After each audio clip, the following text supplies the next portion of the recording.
by Sumner One.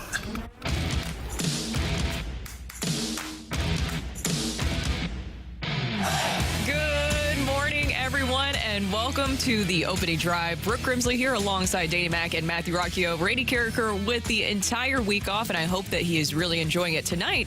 Dan, is a big night for Randy because he is being inducted into the St. Louis Hall of Fame, and you'll actually be interviewing him. Good morning, everybody. Yeah, good morning, everyone. The St. Louis Sports Hall of Fame is tonight. Kelly Chase is going in. SJ39 is going in. There's some others that are not professional athletes that are going in, like Randy Carricker. So it should be a great night. Really looking forward to it.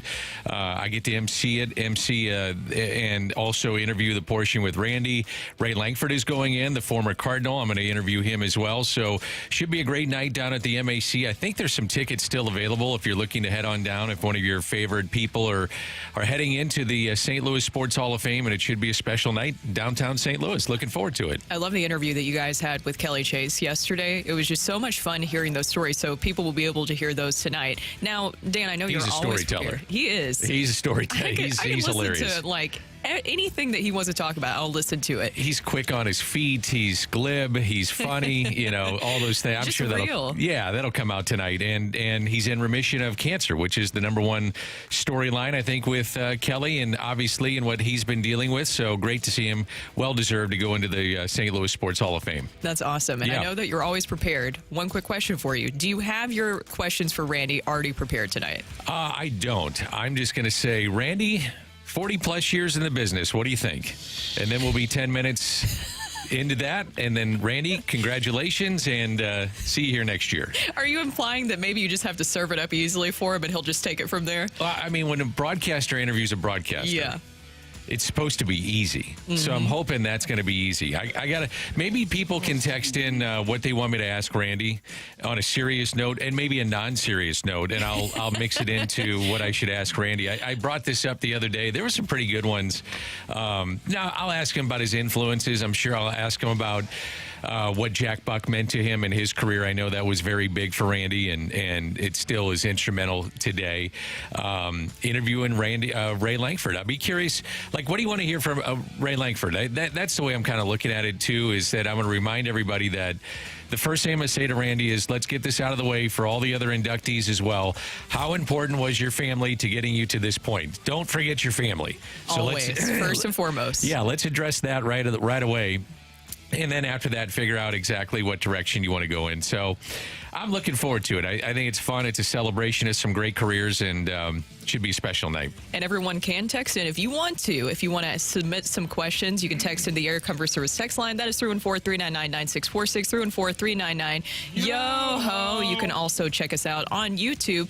Of course, last night, there's a lot to talk about with the Cardinals, Dan, because another extra inning affair and another series win for the Cardinals. They were able to beat the Brewers last night. There was a lot of stuff in this game, too, to really point to. But my biggest takeaway so far in this series, or even if you look at this stretch here recently for the Cardinals, is it's the young guys coming through. Lukenbaker was the one who had the heroics last night. He came in as a pinch hitter, and he sent a grounder up the middle to drive in Mason Wynn. And Lukenbaker, for him to have that huge moment, and for Ollie to go to him in that moment, I thought was big. Yeah, it looks like Ollie's going to use him against left-handed pitching. And so I'm kind of looking, like I keep saying, it's 1 foot in, you're 5.5 out in the wild card with 22 to go, so you're still mathematically alive. You're now 10 back in the Central after winning the series, but it's also 1 foot out, meaning that you're looking forward to after this season and maybe some of the options that you may have coming off a bench.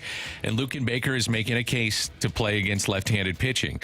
Now, Goldie's making a case to come back to St. Louis. He's really playing well, and lo and behold, you look up, he's got 21 home runs, and he leads the club with Alec Burleson in home runs, and didn't see that coming. So there's things that you're trying to figure out here in the final month of the season, maybe get a glimpse of some of the, I mean, you know what you have in Goldie for the most part, but I'm talking about these young guys and seeing what Lukenbaker's got, and in particular against left-handed pitching. And it does make me wonder, why wasn't this done a little bit earlier? That's where I was thinking the exact same thing. Yeah, you had Jordan Walker come up and specifically to face lefties, but then Lukenbaker had really been mashing lefties in the minor leagues. Why not, instead of having the platoon situation, why not go with Luken Baker in that spot. They didn't. It's all worked out. Jordan Walker's back. He's playing.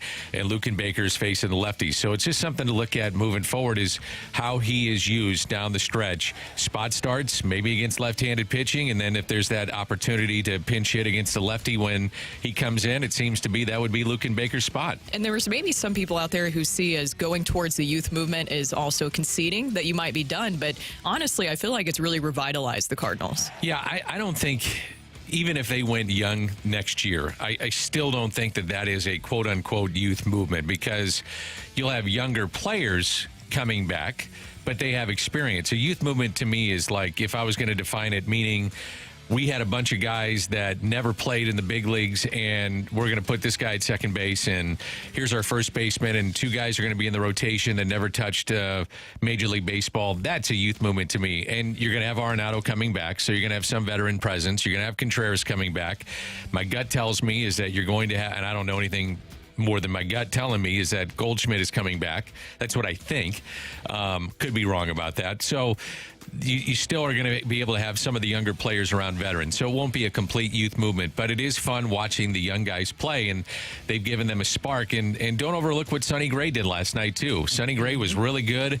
And unfortunately for him and the Cardinals, it just wasn't a consistent second half like we saw from him every 5 days like we saw last night. If he would have given you what you had every 5 days, maybe stops a losing skid, maybe wins you game one of the series, which then changes the complexion of a series.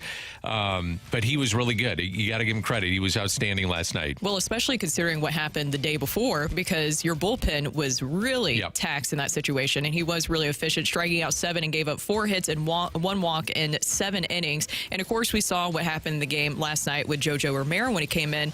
But the rest of the bullpen, because Ryan Helsley wasn't available, for Ryan Fernandez to step up in that moment, too, that was huge. His slider, sweeper, whatever you want to call it. I was asking you before the show, do you go with sweeper or slider there, of what you're calling it? Whatever you want, Brooke. Whatever makes you happy.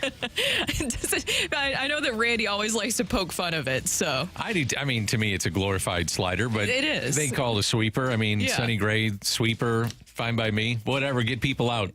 That's where I'm at. So whatever you want to call it, I'll call it. I'll go with it. It was a night featuring the sweeper slider. How about that? There you go. And so Ryan Fernandez, for him to be able to step up too, was huge in that situation. So I don't know. Right now, the Cardinals have now won 4 of their last 5 series, 2 against the Brewers, Twins, Yankees, and they split 4 with the Padres, as we remember. They have an off day today, and then you have Seattle coming in. The next 4 series, Dan, that's 13 games. They're going to be facing sub-500 teams. So you have the Mariners, you have the Reds, you have the Blue Jays, and you have the Pirates coming in. I'm curious for fans who were hesitant to come to the ballpark because we have a 6-game homestand coming up here. If people are going to maybe be more inclined, because honestly, you are seeing a more exciting style of baseball right now. Yeah, I'd be curious, and fans on the text line, I'm very curious about, are you in? Are you still in? You're 5.5 out in the wild card. 10 in the Central, 10 back in the Central. It's just good luck gaining any ground right now in the wild card. That's where this makes it so tough. I mean, San Diego has won 3 in a row. Arizona has won 2 in a row. They're 2.5 up. Atlanta, 3rd wild card spot, they've won 2 in a row. The Mets have won 7 in a row. The Cubs, big night for them, by the way, with Imanaga on the mound and the no-hitter, but they've won 1 in a row. They've won 1 straight. Now St. Louis has won 2 in a row, and you still look up and you're 5.5 games out. So that's what makes it so tough, is you can be in the wild card race and you can say you're only 5.5 out, but it's not like you're chasing down just one team. You got to leapfrog all these other teams to get there, and that's what makes this really tough with 22 to go. But some of the folks are saying I'm in. I'm going to the games, and I'm glad to hear that. Weather should be nice. Go to the ballpark. Weather should be perfect this weekend, and see what happens down at Busch Stadium. I mean, they put themselves in a position to be at least in the conversation, and this is what we thought. Going into the season, I thought, and I think Fangraphs had the Cardinals at 84 wins at the beginning of the season. They thought they'd be around 84 wins. Cardinals right now with 22 to go are at 71 wins. So there's a chance to get there, but it looks more like an 81 team. But that's who they are. That's who they've been basically the whole season. Hey, at least we tied last year's win total. There you go. Congrats on that. 314 text in. If the Cardinals win their remaining series, that puts them at 86 and 76. Is that enough? It's going to be close.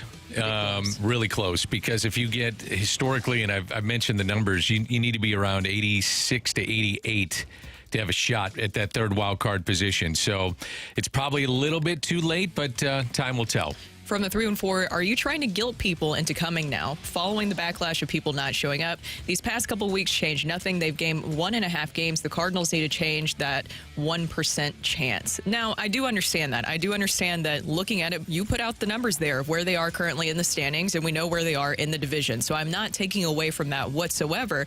But in my opinion, just watching these games here recently, it's a lot more exciting because I'm excited to see these young players, and you're actually seeing them get more opportunities. That's how I'm looking at it. I'm curious if fans also see it that way, where, okay, you actually have these young players who have been contributing. Look at the Yankee series this past weekend. Jordan Walker was the big story. Then you also have Michael Ciani being the big story the other day. Luka Baker last night. There's a lot of other aspects along the way where this is actually, I wish we could have seen this style of baseball consistently a little bit sooner. Yeah, and I'm sure Ollie's thinking the same thing, and it begins, though, with your starter. Your starter gave you a chance to win the game, and as you talked about, and rightfully so, it's a great point, is that the night before your bullpen was used so much, so you were compromised going into the game last night. You needed to have a good start from Sonny Gray.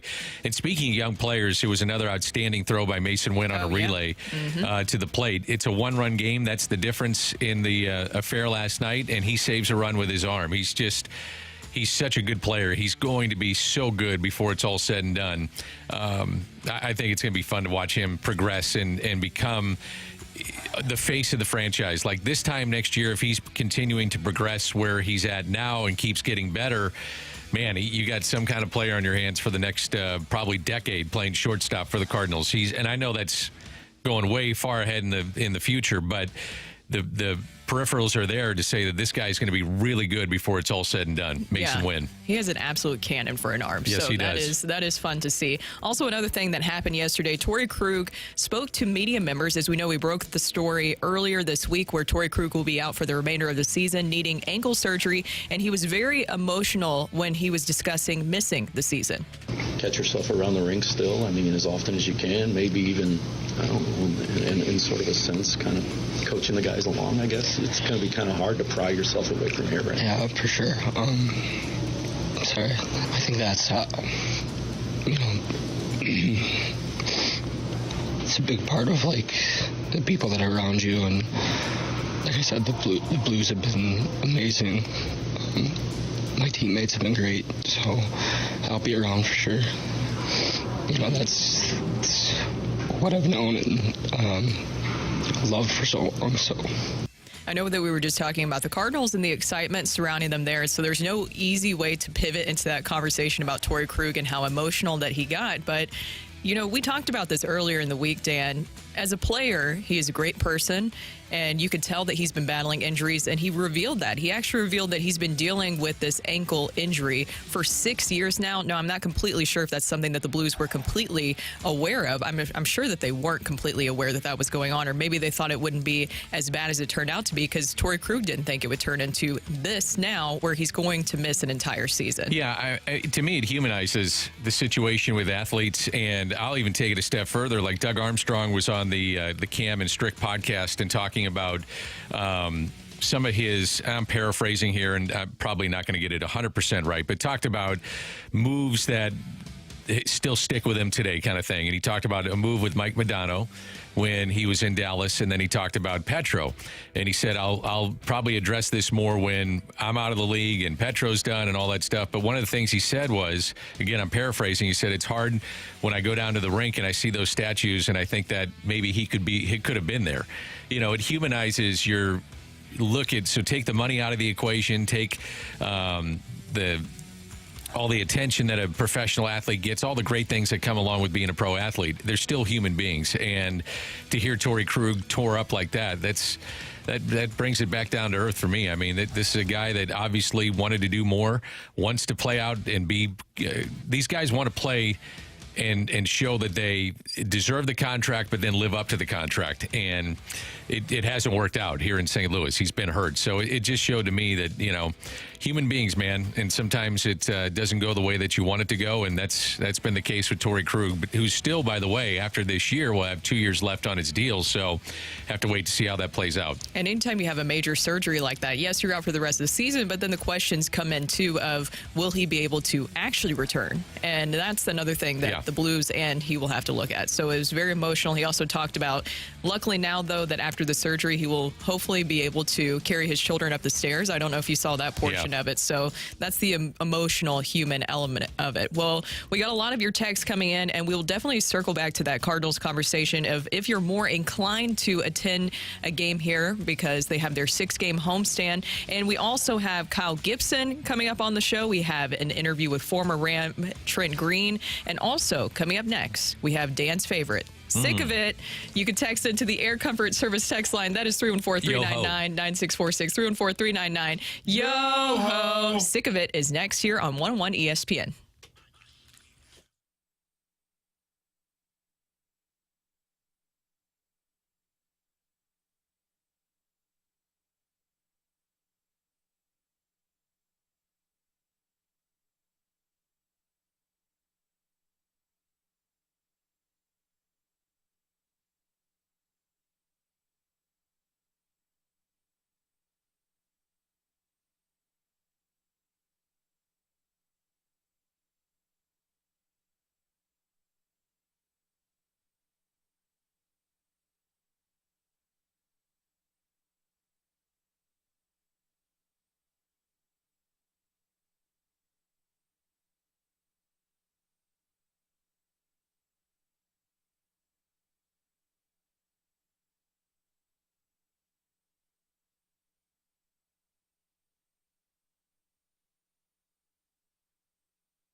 It's Thursday, and that means football is finally here. It's the greatest time of the year, especially when it comes to your daily fantasy. Our friends at Underdog Fantasy are the best place to play. Over 100 million fans found that out last year when they went to Underdog for their daily fantasy. You can win up to 1,000 times your money just by choosing higher or lower on your favorite players' stats. And again, entries are already live for tonight's NFL opener. I've already got 2 in, and one of the examples I'm going to show you guys is my play for tonight. Zay Flowers, higher than 0.5 rush or receiving touchdowns. I think he's going to be a big part of that Ravens offense. Lower on Isaiah Pacheco on rushing yards. And then I got a gimme pick from Underdog Fantasy for higher than 0.5 total yards for Travis Kelce. You're wondering, hey, how can I get a gimme pick? Well, it's pretty easy here. Making picks on Underdog is straightforward, and signing up is even easier. You just head over to Underdog, simple to use mobile app, or to UnderdogFantasy.com. Sign up with promo code ROCC, and Underdog's going to give you a free pick to use on that first cash pick'em entry, plus $1,000 in bonus cash when you make a deposit. That's Underdog Fantasy, promo code ROCC to claim your new customer special of that free pick and your deposit offer. Must be 18 plus and present each day where Underdog Fantasy operates. Terms apply. Considering their play call. 1-800-GAMBLER. Visit www.ncbgambling.org.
Brooke, Dan, and Rockio here, and it is time for Sick of It. I'm trying to do my best Sick of Randy it. impersonation There you with go. that, and I can't do it. He has a very certain way of saying it. You can say Sick your of own it. way. Him and Michelle said it different ways. So he Sick had of to, it. yeah. Is so that better? So she had a more of a staccato, just sick of it. And now Randy's more of a sing song. He's sick of it. So you can have a different sick of it. Dan, give It's us your it's your version. own personal thing. I'm sick of it. Yeah, there you go. I like that. It was more. Question mark. It was more demure. I love that. Yeah. Rock just rolled his eyes with me. Very Come on. mindful, I did very Nothing of the demure. sort. You gotta play along. The cameras can't prove that. Yeah. I play along. Yeah, the cameras can't prove that. Sick of it. Sick of it? Question mark? I'm sick of it. Okay. Dan, why don't you kick us off? All right, mine is easy. Sick of the dispute between Disney and ESPN. Now, if this was a different channel that I didn't watch and I didn't watch sports, I wouldn't care. I just wouldn't care. I'd say, well, they'll figure it out. No big deal. It'll take a couple weeks, maybe a month. Enough people complain, then they'll wind up getting this dispute settled. I am a DirecTV guy, so I have DirecTV, meaning I cannot get Sports Center. Fine, no big deal. I can move on from that. I got to have my football. You have to have it, It's especially for your friends, so that you know how that they're doing. You have no idea, Brooke, of how this could affect my fall viewing amongst my friends that come over and maybe they decide to put a little friendly wager on a game. Mm-hmm. And when you put a wager on a game, more than likely, you probably want to watch it. Yeah. You have a vested interest in the game. And so I am sick of, and this is my only one that I've truly been sick of, I'm sick of the dispute already. Get it over, get it done with. Football season is here. I don't ask for a lot. No, I don't complain about a lot, except Starbucks lines. except it's not Starbucks. We're not going to say the place that it was, where I actually went in and got my coffees today. Did you really? Yeah, because the day before was so frustrating. I said, I can't do this today. So I went in and got my coffees. To avoid. Yes, To avoid the anything. drive-through line. So I did it myself. But I'm very sick of this problem with my provider. Yes, and Can you tell how rightfully down so. I am? I am. It's not. I don't know if I'm down. I'm more concerned. Yeah, well, because it's really frustrating. That was actually my sick of it as well, because as you know, this weekend, one of my favorite things that I was able to do is to sit down on the same couch that I used to grow up watching the I games love with hearing my this dad. story. This is so cool. My dad's been gone for, not to interrupt you, sorry, No, you're but fine. my dad's been gone for a long time. And what brought us together is sports. Yeah. You know, we'd sit down and watch sports all the time and talk sports. So now, being a young boy, I was going to probably play a lot of sports. Not all young boys do that, but me and my brother, we grew up in our backyard. That's how we did it. We played basketball in the alley and football in the alley and wiffle ball and all that stuff. Then we go inside and talk sports with my dad. So I can relate to an extent of you and your father, the way you came Connection. to, your Yeah. connection is watching sports. That's what we do. Even when I call him, the first thing he says is, "Did you see what happened at the Titans practice the other day?" Or, "Do you see what Will Levis?" Or he listens to this show every single morning, and then he listens to Titans radio for the rest of the day, and he'll be like, "You'll never believe what they said about this." And so Mr. it's, Grimsley, you need a life. But anyway, other than that, go right no, ahead. he absolutely loves it. He is obsessed with it. And it's something that we love to do together. And that's what happened this weekend, Dan, is that we were sitting on the same couch. Then I grew up sitting on watching games with him. Same TV, Dan, too. Same Is it exact. really? It is. He did say that he needs to get a new one. So he's in the market for that. But we were watching TV. And sure enough, this weekend, as we were about to tune into some stuff on ESPN, nothing. And that is one of the most frustrating things ever, because they also put out those canned statements. I'm sure you saw that, that we see Oh, yeah. over and over again, saying how much they care about their customers. And no, you don't. You do No, I not threw care that. about your customers. Yeah, I don't pay attention to that stuff. Yeah, these are billion-dollar corporations playing tug of war in a power struggle, and the fans and the loyal customers are at home. They're the ones who are suffering because of it. So I'm just absolutely sick of that. And I think that the people, if you sign a deal and you are promising something to customers, then you should follow through. 100%. And it's a leverage game, right? Yeah. So They got leverage, and they're using it. The NFL season is here, and college football. Like, one of the things I love doing on a college football Saturday, I'll go from ABC and flip over to ESPN, and then I might go to a remote game that I have some interest in and watch that. I mean, I'm flipping all over the place and watching games. I love it. Yeah, I'm the same way. And if I can't have that, then I guess I'm supposed to be a parent or something. Do that. Pay attention to my kids. Yeah. Real quick before we go to the text line, I want to answer this. Someone from the 314, you guys need a new couch, LOL. So, what's funny there is that there's actually a sweet story behind it. My dad used to have a motorcycle, and he sold it for that couch, for the leather couch that we've had forever. So it has sentimental value. It's time to get a new couch. Probably. Time to get a new couch. So he needs a new couch, a new TV. Things You're add making up. big money. Hook him up. Dan. That is. Who's making big money You're over making here? big money. That was a. Me? Yeah. No. He traded a motorcycle for a couch. Yeah. It caught my attention too, Rock. Things used to be priced differently. I feel like. Well, he sold the motorcycle, used the money to get the couch. I thought it was like a straight up trade. No, I what thought a it was like a swap. straight up swap, and I was like, whoa! What are we feel like? like somebody- swap I meet feel here. like someone won that. 1800s at a swap I feel like meet. someone won that trade. Listen, Yeah. I don't bartering now? I don't judge what happens in middle of southern states. Well, that was an unnecessary shot. Okay, what's on the Shot text across line? the bow. Yeah. Was it inaccurate? Yeah. I mean, that's were you something not that living in the happens were you everywhere. not living in the middle of a Yeah, southern but state? to act like it's just. I'm just It's saying not- I was it's not accurate. limited I'm to just just saying that area. you were it was the middle of a southern state. I'm just saying. I'm sick of needing 50 subscriptions to watch the 4 major sports. Yes, I 100% agree with that. There is nothing more frustrating that if you're completely away from cable, trying to figure out if you need a new subscription to watch something. I leave that to my wife, and she has all the subscriptions. And if I go to her and I say, "Hey, this thing's kind of not acting up," she just ignores me. So then I'm out. I was in the middle of a couple series, and I can't remember what stations they were on or whatever they were on, and now I'm stuck. So you in just the don't watch anything? Then if you are Dan, able to figure it I'm out, out. Dan, what were the you series? just stare at the TV and imagine. What was the precursor to? Yes, that's what I do. What was the precursor to Yellowstone? 1923. Yeah, I was in the middle of that one. It's on Paramount, isn't it? Yeah, I had trouble logging on to that. Okay, Yeah, it's just look. fair enough. I'm just trying to keep things nice. I'm just trying to help. I know, and everything you're saying is logical. And I just wish she would just say, "Oh yeah, here it is. This is what I." She's like, "You need to figure this out." And I say, "Okay, I'm out. I just go back to the basement." I'm sick of Ali Marmol and changing the lineup. When somebody does good, Paul Goldschmidt was on fire batting 7th, for example. Now he changes it and gets him batting 3rd, and now he goes 1 for 3 last night, 1 for 4. It's ridiculous. I'm sick of it. I think you ride the hot hand, and when you have a veteran that has a track record, like a Goldschmidt, like Arenado, like Contreras, you move them down in the lineup, take some pressure off them, then you get them going, move them back up, and you're riding the hot hand. I think that's probably the way that he does it. Yeah, I don't really see anything wrong with that. Now, with a younger player, I would say I agree. Younger player, I'm keeping them down and let them have success at where they're at. But older players, I don't necessarily agree with that. I think a lot of times when we do sick of it, the point is that we're going to read it and we're going to agree with you, or we're going to console you and help you get a little bit better. This is not one of those. Do you think that people are upset about Jordan Walker not being in the lineup yesterday? I think it just. I think you have to look at it realistically. Like he hasn't done anything since the 5-hit game, and so you got to.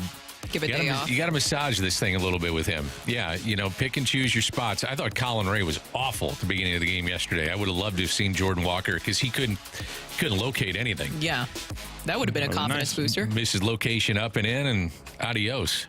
I'm sick of NASCAR not getting a mention on Mondays or Fridays. Well, buddy, you're just going to have to live with that one.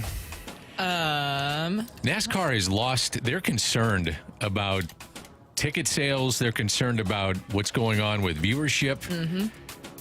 You remember how it was on the rise? Oh, it was huge for so long. It was huge, and now it's not. It would inexplicably be on the television at all. The holiday family gatherings.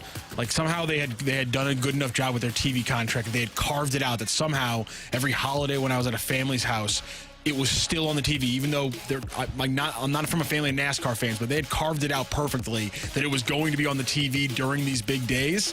and I just don't. I feel like maybe they've lost that. Honest question. Because What- you had a lot of, sorry to cut you off, but No. you had a lot of great riders and kind of big stars at that Dale time, Earnhardt too. Jr. Yeah, exactly. Was kind of the face of it for a while. What holiday? I mean this sincerely. It'd be like the one. It'd always be like one in like spring. I feel like around Oh, Easter. spring, yeah. Easter would always hit one. There'd always be like one around like Memorial Day. I feel like it was always in like I'm not saying like throughout the entire year. It'd always be in like a 3 or 4 month span. But I feel like it would hit like 3 or 4 times, and it would always be there in front of me. And I'd be like, okay, there's NASCAR again. But Memorial Day seems right Well, with yeah. the Indy 500, but that's Easter not and Memorial- NASCAR. Easter, yeah, that's true. Maybe not NASCAR, but I'm just thinking racing. Auto racing, yeah. I'm not even gonna say I think I do. I clump them together. That makes sense. Yeah. A lot of people saying that NASCAR is just confusing now. I kind of got into it for a while. I used to love IndyCar. I used to love IndyCar, too. Me too. I Yeah. loved it. It's probably a good sign that they started doing stuff in like a new area here around St. Louis with over in Illinois, and that those things are so well attended. That's gotta be a good sign, right? I know it's not 100%, NASCAR. yeah. It's actually fun to attend in person. I think that some people maybe would think that it wouldn't be because you're just watching them, It isn't. left turn, It left gets turn, your left attention. turn. But it does. Yeah. Yeah. It gets your attention with how It fast takes it a is. lot more skill, and if you actually like, It that's the does thing about take a it's lot one of those skill. sports where if you just take 10 minutes to like listen to somebody who knows what they're talking about, explain it to you, you can kind of easily become fascinated with it. But the problem is you don't get that put in front of you every day, and that's a fair complaint by the person. I just don't think you're gonna get that solved. I think that Yeah. somebody just pointed this out. I think everyone's going to F1. I agree with that. Yeah. And they seem to get more of the attention now, and the drivers. You They have talk the about big stars, the big stars, the yeah, names. the personalities. Exactly. All right. Well, that is Sick of It. Coming up next, we will head to the celebrity line to talk to Greg Amsinger. Maybe we'll check in with him about fans. I don't know. Oh, Joe, nope. No, we're just gonna move Everybody's on. shaking their head. Okay, fine. All right. We'll talk to Greg coming up next year on 101 ESPN.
This is Rocky with your Sports Center update, driven by Johnny Londoff Chevrolet and Johnny Londoff Autoplex. The Cardinals get a big win again last night as they take the series over the Brewers 2 games out of 3, including 2 games in extra innings last night. Another one in extras, a 3-2 victory for the Cardinals. Luken Baker getting the clutch hit in the top of the 10th, the RBI single that scored the winning run. The Cardinals are off today before they start a 3-game series facing off against the Mariners. Game 1 will be 7:15 p.m. on Friday. Eric Fetty will be on the bump for the Cardinals in that game.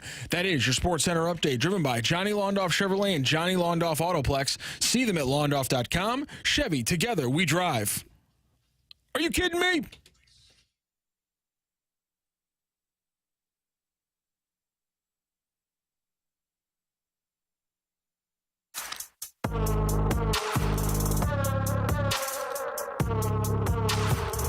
Welcome back to the opening drive. Brooke, Dan, and Rocky O here, Brady Kirker with the week off, and we are currently efforting Greg Amsinger. We are trying our darndest. I felt like I had to say this a million times yesterday with Kyle Gibson. We will hear from Kyle Gibson coming up here shortly, but we are still waiting to hear back from Greg Amsinger. And Dan, we were talking about this earlier. We're getting a lot of texts in about this, so I want to circle back to it.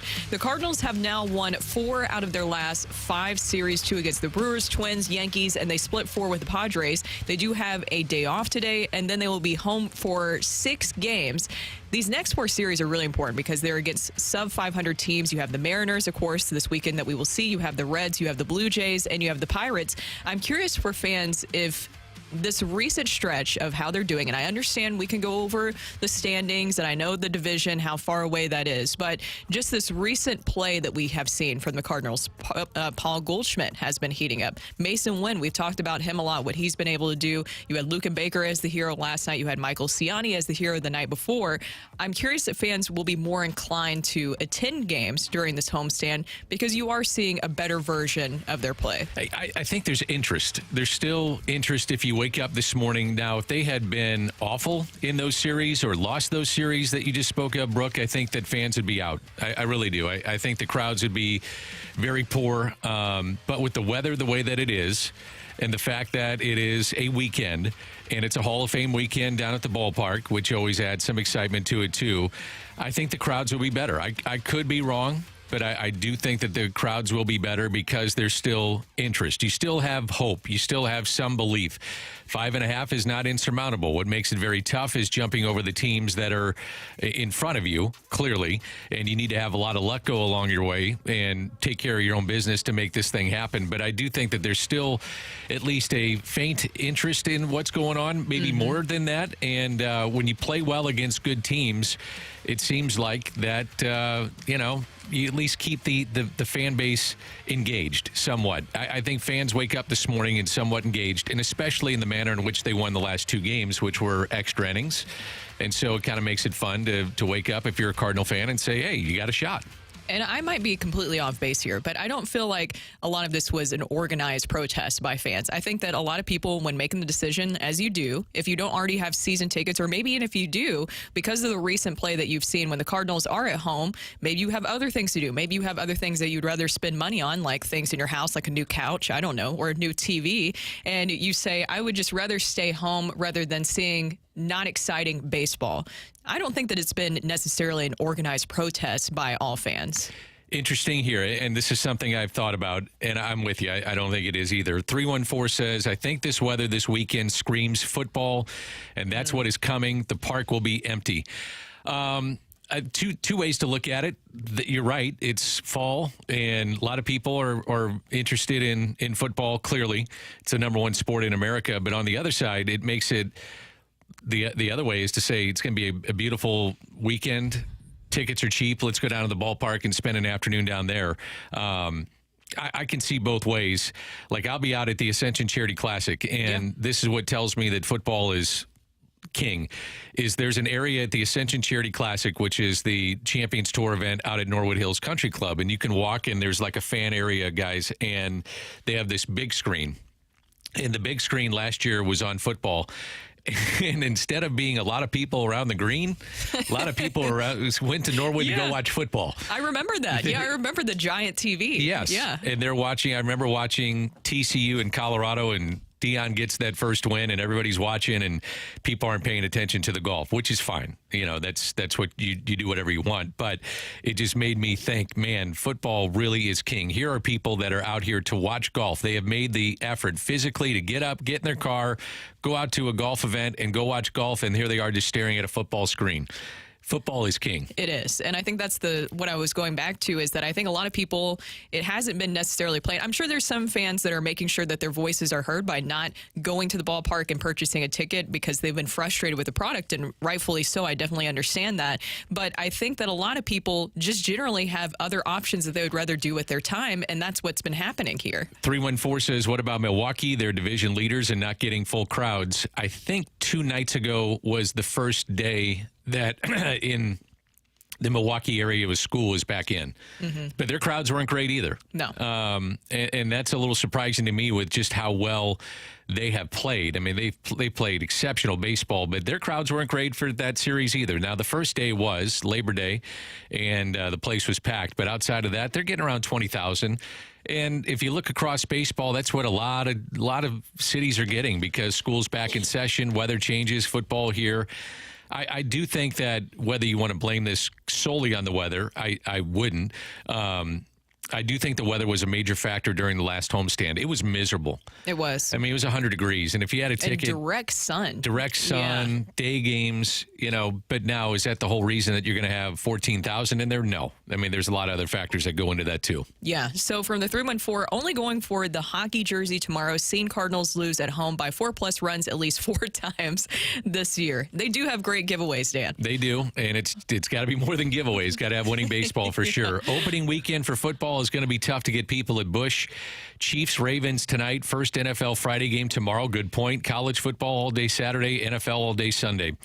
They're definitely battling against it. Those are major factors. I mean, that's the thing. If you have a ticket right now and you are a huge sports fan, do you want to go down and watch the Cardinals, or would you rather sit on your couch, enjoy it, and sit around and watch football all day?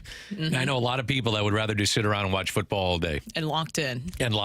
I mean, just flipping around. They've got the ticket and friends over, little friendly wager here or there, and that's what they do. And I get it. I do. And I do understand. I think that there's a lot of people, because I've seen this on the text line too, where they're hesitant to come back, where maybe they do want to, but they want to see some more major changes with this organization.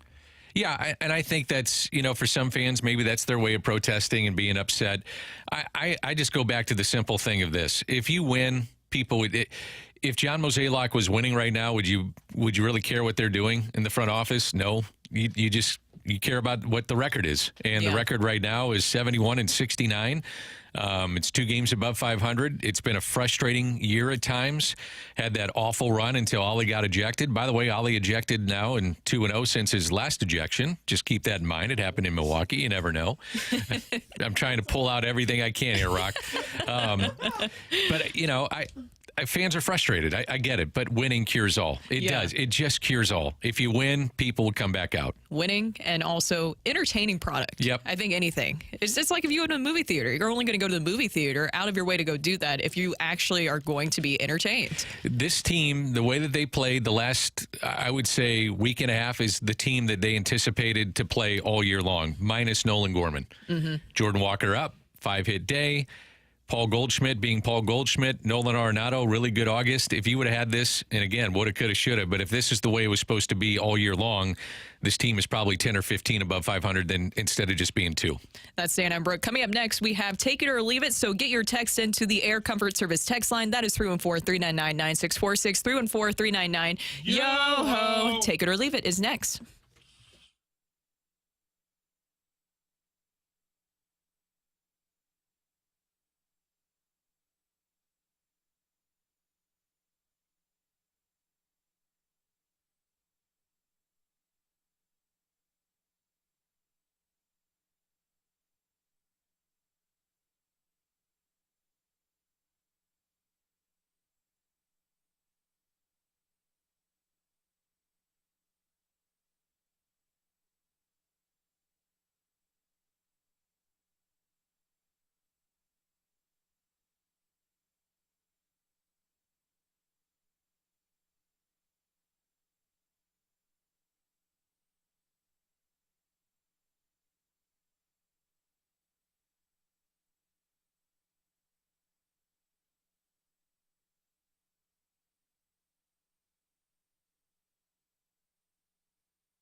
Hey, it's Danny Mac on a Thursday morning here on 101 ESPN, and I'm telling you about Stewart's American Mortgage. If you're someone who is looking to purchase a home, refinance, or if you're looking to consolidate some of that ugly credit card debt, maybe you don't know exactly what direction to go to in any of these things, let's make it easy for you. Call Stewie from Stewart's American Mortgage, and he's going to help you every step of the way.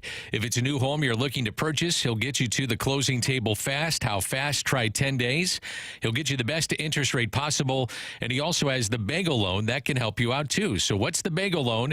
If you borrow $200,000 or more, there's no underwriting fees, no appraisal fees, no title fees, no lender fees, and no closing costs. Stewart, he is your guy. He's going to make it so easy for you. So any questions on rates, the industry, the trends, give Stewart a call.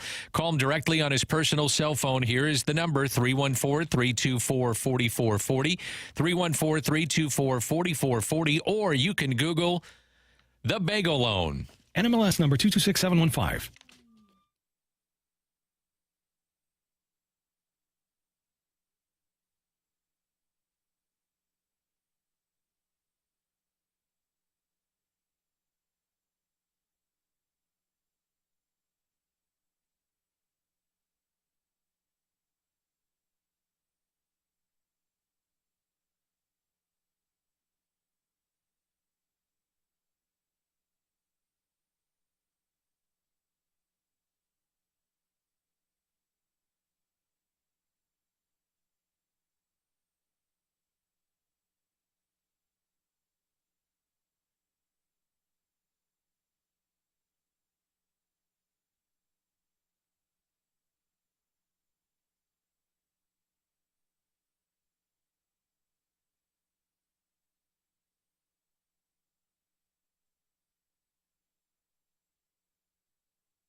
Time for Take It or Leave It. Want to say something? Want to put it out there?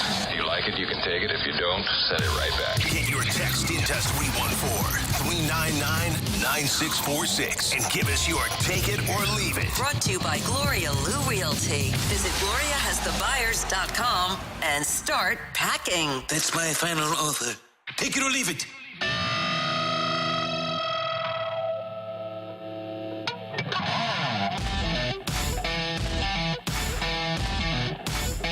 Brooke, Dan, and Rockio here, and it is time for Take It or Leave It. Get your text into the Air Comfort Service text line. That is 314-399-9646, 314-399-YO-HO. It's time for Take It or Leave It. Dan, why don't you kick it off? Well, the Cardinals have 13 of 16. And I remember about a month ago, we all said, what's going to be the key to the season for the Cardinals? And I said, the homestand or the stretch of games in September for the Cardinals in which they get out of that gauntlet of a schedule and they have 13 of 16 at home. I still believe that, but take it or leave it. The Cardinals will finish a record that is 500 or better before this season is through. They're 71 and 69 going into play to tomorrow night.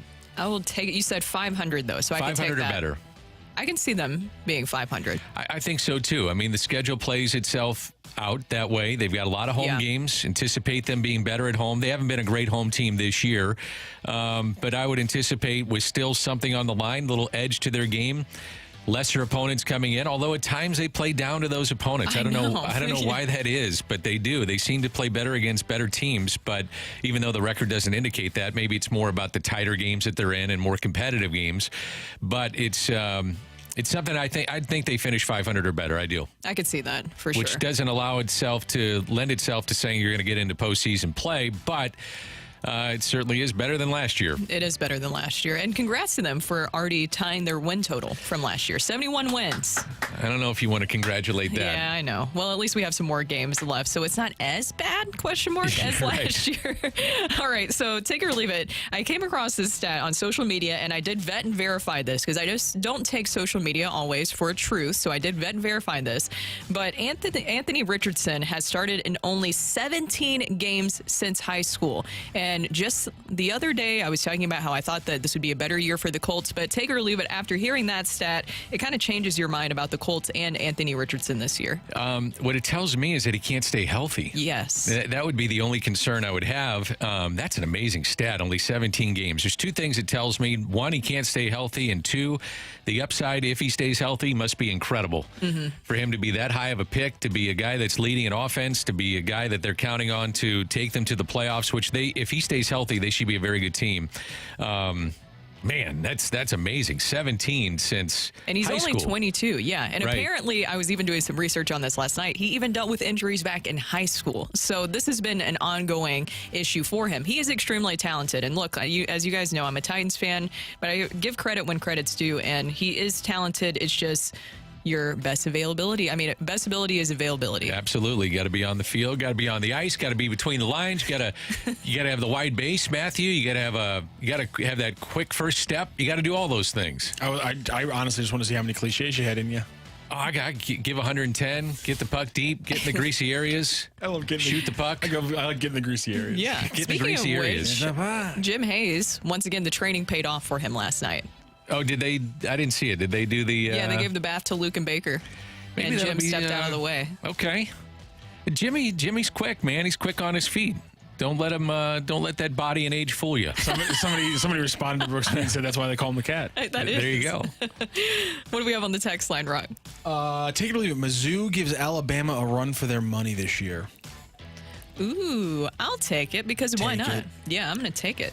So what's some hack from Washington know about coaching SEC football? And Mizzou is number 9 going They into this weekend, right? Yeah, they are. You don't like DeBoer? No, I'm kidding. I'm not actually being serious. Kalen DeBoer's an incredibly talented coach. I said this You're just doing some yesterday. Smack talk. Yeah, of course. Yeah, just Didn't you guys blindly think without any facts, the way it should be. it wasn't it amazing that they didn't even look at Dabo Swinney, though? We were talking about this yesterday a little bit, that the Alabama Crimson Tide didn't even sniff a potential of Dabo Swinney going to Alabama. It just tells you everything you probably need to know where Dabo is in the game today. Because of he doesn't want to use the transfer portal, and he's been very vocal about that. So I can understand, because in this day and age, I mean, look at why Eli Drinkwitz was even being brought up in a lot of coaching searches. It's because he's able to utilize the NIL, the transfer portal, and that's what every single college is looking for now. You can't just stay in the past when things have changed. My thing about Dabo is that he had a good 4-year run, but the years before they broke through and won those championships, the years before that, he was churning out NFL talent and winning 8-9 games. He couldn't get double-digit wins despite the fact that his entire offense would go in rounds 2 through 4 in the NFL draft 4 months later, but he couldn't win anything for years there at Clemson despite churning out NFL talent, which tells me he wasn't developing these guys and he didn't know what he was doing with them. He's not a very good football coach, in my opinion. Did you guys see the Connor Just Stallions Netflix? That's on my watch list. Matthew, did you see it? Which one? Connor Stallions? Yeah, no, I don't need to watch liars lie to me. I don't know, man. I kind of came away going, okay. He didn't fess up to anything, did Not he? really. That's my point. And that's what I don't like, because I believe that you're paid off then, because there's no way there's 100% a lot of sketchy stuff going on. The man had a manifesto on how he was going to take over the football It program. was amazing how he did it. ESPN has the documents from the committee in the Big Ten that says what he did, and so with him saying no, that's not true, I didn't do that. I don't. Why did we do a documentary? I'll say allegedly, but fine. I just feel like I'm being lied to because I don't believe what he's saying allegedly happened, because again, ESPN has the documents that say what he did. That's from a committee, and I take their findings over his statements, and so I don't need to subject myself to.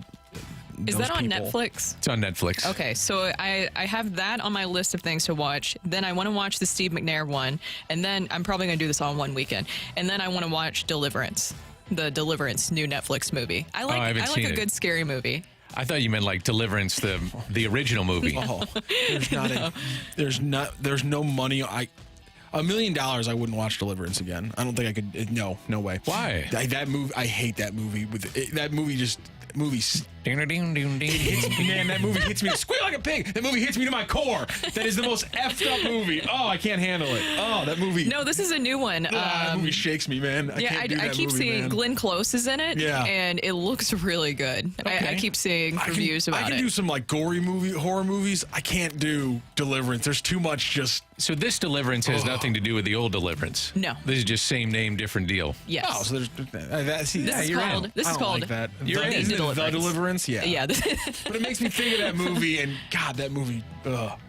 Take like it or a good leave it. scary Mustard movie. only on Yeah. hot dogs. That movie's not scary. What? That movie is traumatizing. There's a line between those two things. Take it or leave it. Mustard only on hot dogs. Mustard only on hot dogs? Yeah. Why are you like asking that like quizzically? Oh. Like that's like a staple No. opinion people have. Yeah, I'm going to leave it. I am a ketchup girly. I will put everything on the hot dog. Ketchup, mustard, relish, all that.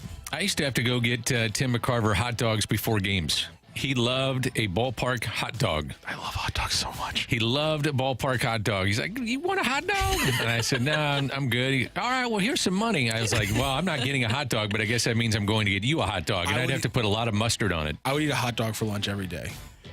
If you put it in front of me, I would eat a hot dog for lunch every single day, and I would never complain about I it. haven't had a hot dog in years. Oh my God. Ketchup, mustard, onions. Really? In years? Years.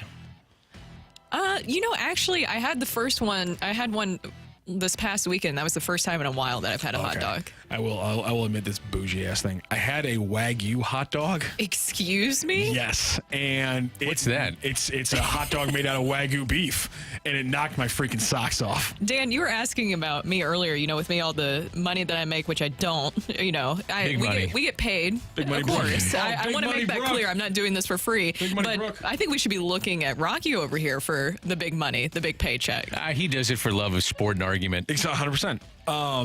Yeah, I'm gonna leave it. Put whatever you want on a hot dog. Stop listening to those tyrants in Chicago.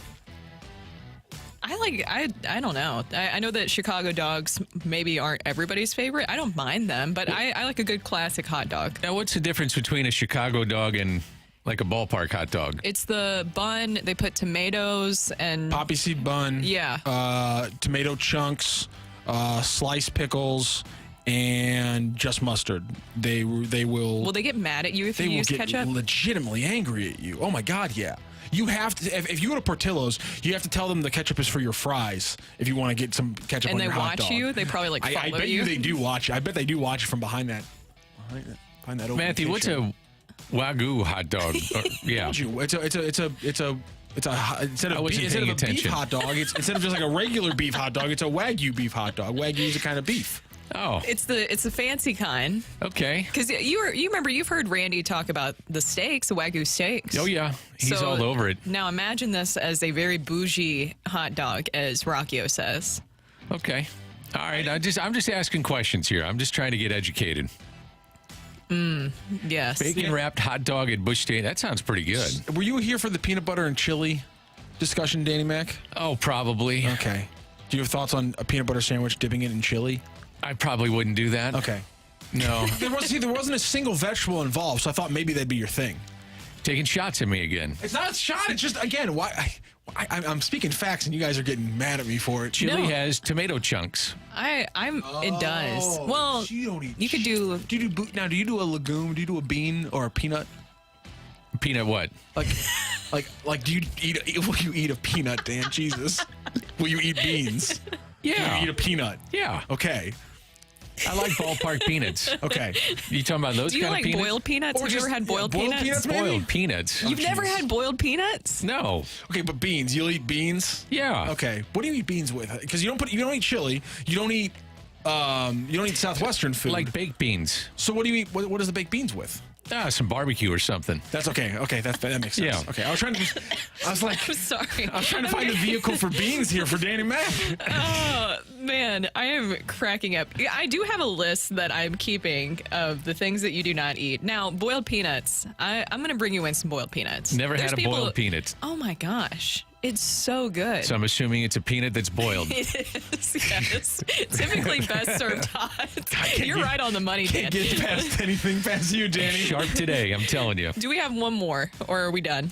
Are we getting too many texts about? We lost it. Oh no. We lost the thread a while ago. Oh, okay, fine. People are now just commenting on things. There's no new take it or leave it's coming in. It's just people commenting. Oh man, yeah, we lost everybody. One text that I will agree with is that somebody said, "Whoa, boiled peanuts are the worst." I did hear this No. thing. Let me correctly describe to you the monstrosity that is a Chicago dog. Dill pickle, tomato, onion, mustard, relish, celery salt in the abomination of the poppy seed bun or whatever little black seed buns are. Is that the poppy seed? Yes. The little black ones? Uh-huh. Yeah, poppy Yeah. seed bun. It's poppy seed bun. Yes. And they steam it. Grill your buns. You What were you about to Satanists. say? Oh, okay. I don't know. There we go. I want I didn't know something where you were safe, going. but insulting. All right, we're going to get out of this segment before we say something really bad. That was Take It or Leave It. Thank you for all of your texts. Coming up next, which young player do you want to see more of down the stretch? That's coming up next here on the Opening Drive.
Perspective on the day's top stories. It's the Opening Drive's Fresh Take.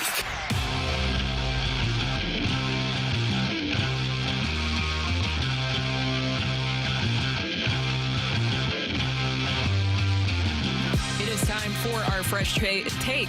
Dan, Brooke, and Rockio here, and we want to know from you guys, which young player do you want to see more of down the stretch? We have seen Luken Baker here recently. Now, does he apply to the young player category? I feel like this is a fair question because he is 27 years old, but maybe young in the aspect of major league playing time. He's the guy I was going to go with. You're right. He's not young. Considered prospect, you think of a young player, at least in my mind, I'm thinking like 22, 23, maybe 24. I would like to see Luken Baker come up in spots against left-handed pitching. Now, I know that that's the role that they've kind of assumed that he would take on, and I understand that, and it's got to be the right situation like it was last night, but he's one that I'd like to see. I'd also like to see him get a start against a lefty, and I don't know what they have coming up in terms of what they're going to face with a starter that is a lefty, but I'd give him some starts and just seeing what he can do. The other guy I'd like to watch, and it would come at the expense of Michael Ciani, who I'm just not sold on yet if he's your everyday center fielder, but Victor Scott. Yeah. Victor Scott's an interesting player because of his speed. I want to see him run more when he gets on, but he's somebody to give him a runway of like 3 weeks of starting, and it's not going to happen because you have Michael Ciani and you're still in the race, and Ciani has earned the right to man that position, in my opinion.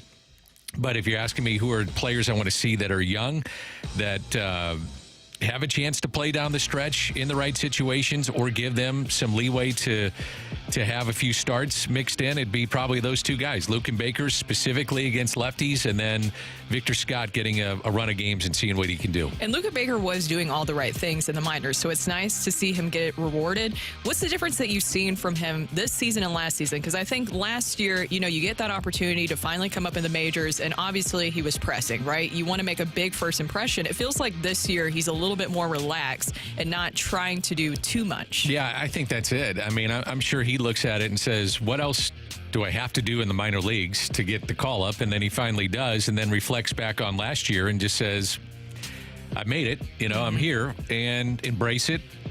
Relax. They're going to put me in spots in which they think I'm going to have the best success.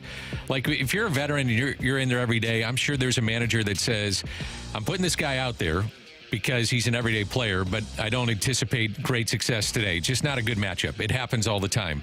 Well, in this case with Luken Baker, you can really try to spot him to where, specifically lefties again, where you say he's going to have success because we put him in the right position to have success. You can spot those times in which he's going to be in the lineup or have a pinch hitting appearance. So I would say for him, probably not looking over his shoulder. He knows he's going to be here till the end of the season, and make the most of it. See what you can do. For me, so the question here is, which young player, and we could talk about playing time here, who hasn't been up in the majors for long, which young player do you want to see more of down the stretch? And for me, I have a couple of guys, Dan. One, Jordan Walker, of course. He's here right now, but I want to see him. he'd be my number one, yeah. 100%. I want to see him every single day. That's why I kind of went back and forth on him not playing yesterday, because I know they kind of did that with Mason Wynn early on. They were saying that there was lingering back issues that they were dealing with, so they were managing that. But I want to see Jordan Walker play every single day. Yeah, and yesterday, I didn't have a problem with him sitting yesterday. Yeah, and I'm not saying that Jordan Walker, by the way, I should clarify, I'm not saying he has back issues, but I was equating it to, we saw Mason Wynn kind of getting some time off early on in the season. Yeah, and I think they were just trying to pick spots, keep guys fresh, going down the stretch. Players aren't used to, especially young players, aren't used to playing this late into a season. Now, Walker has been there and done it. Wynn, be kind of interesting to watch what he does in the final stretch of games. Hasn't played this late into a season. Just something to watch. I don't think it's going to affect him, but for some young players it does. But Walker would be the guy I want to see. Righties, lefties, late inning situations, whatever it is, just let him play and sink or swim with what he can do. I also want to see the young pitchers. And we're getting a lot of texts about this too. I want to see Gordon Graceffo. I want to see Michael McGreevy. But how do you manage that where a team who's not officially eliminated, so they're still obviously trying to win some games here and push maybe towards the playoffs? I know that is a little too late, so fans don't want to hear that. But how do you manage that, and where we could maybe see some of those young pitchers at some point at the end of the season? I don't think it's on the table until you're done. Yeah. You keep rolling out Kyle Gibson and Steven Matz, if that's what you're going to do to spot start him. Eric Fetty gets an extra day's rest. Obviously, Sonny Gray.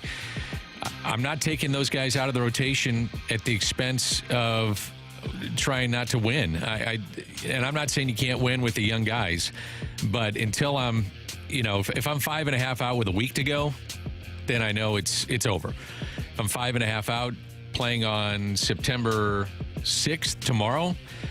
I got to roll out what I think is my best shot to win. I can't just say that this season's over with. I owe it to my players to put my best foot forward. So this is a long shot, but Quinn Matthews has been super impressive this year. Obviously, he's moved through the system really quickly, so I'm not expecting to see him this season. But Quinn Matthews is another player I would love to see eventually, and I'm hoping next season at the major league level. Another player that we keep getting is Tink Hence. I mean, in 7 starts, 1.52 ERA. I'm excited to see those two guys next season. I know it would be absolutely, there's no way that we would see them this year. No. Sadly. No chance. I want to thank 618 for clearing my bet, because off the air I told you guys there was going to be multiple texts about one name. Called it. Thank you, 618. Getting a bunch of texts here about Koperniak. Again, same thing with Baker, except Baker's actually batting in the majors right now, which is, I don't know why I would want to prioritize at bats for a 27-year-old AAA player. Yeah. It's just that, he's hitting great. I love seeing, a 780, 800 OPS in the minor leagues, but when you're a 27-year-old... It's probably a reason why you're in the minors. There's a reason why you're... And there's a reason probably why you're hitting that now, and you weren't doing that when you were 22, which is you're a fully complete a human, adult at this point, and you're going up against some kids who are 22 and still developing their game, and so that might be why you're hitting 800. Maybe you found something, maybe you didn't, but the point is, there aren't a lot of these young at bats because they still are in the game. So if you're going to be giving them to someone, you have to prioritize potential on the board, and right now Koperniak's down on that list because of his age. And from the entertainment factor of just being a baseball fan, which I am, I want to watch Jordan Walker. Yeah. I just, every time he's up, I stop and I watch. Good, bad, and different. And I know that for the better part of the season, it hasn't been pretty, but I still, and I don't know if fans are like this too, I still, probably because of all the hype around him, and we've seen that there are slivers of hope, and some of that upside is really big, that I sit there and I watch him. I enjoy watching him play, even when it's not great, because I think the upside has a chance to be awesome. Well, this fan base, too, is really good about paying attention to the young players who are coming up through the system. So how many fans have been waiting for the moment that Mason Wynn and Jordan Walker would finally make it to the majors and be really the future and face of the organization? And Nolan Gorman. That's the other one. That's, you were talking about watching the young kids in spring. Well, for me, you're talking about watching the young kids. In spring, for me, it'll be Quinn Matthews and Tink Hence, and just how far they're away. But the other guy that it'll be a really important spring for him is Nolan Gorman.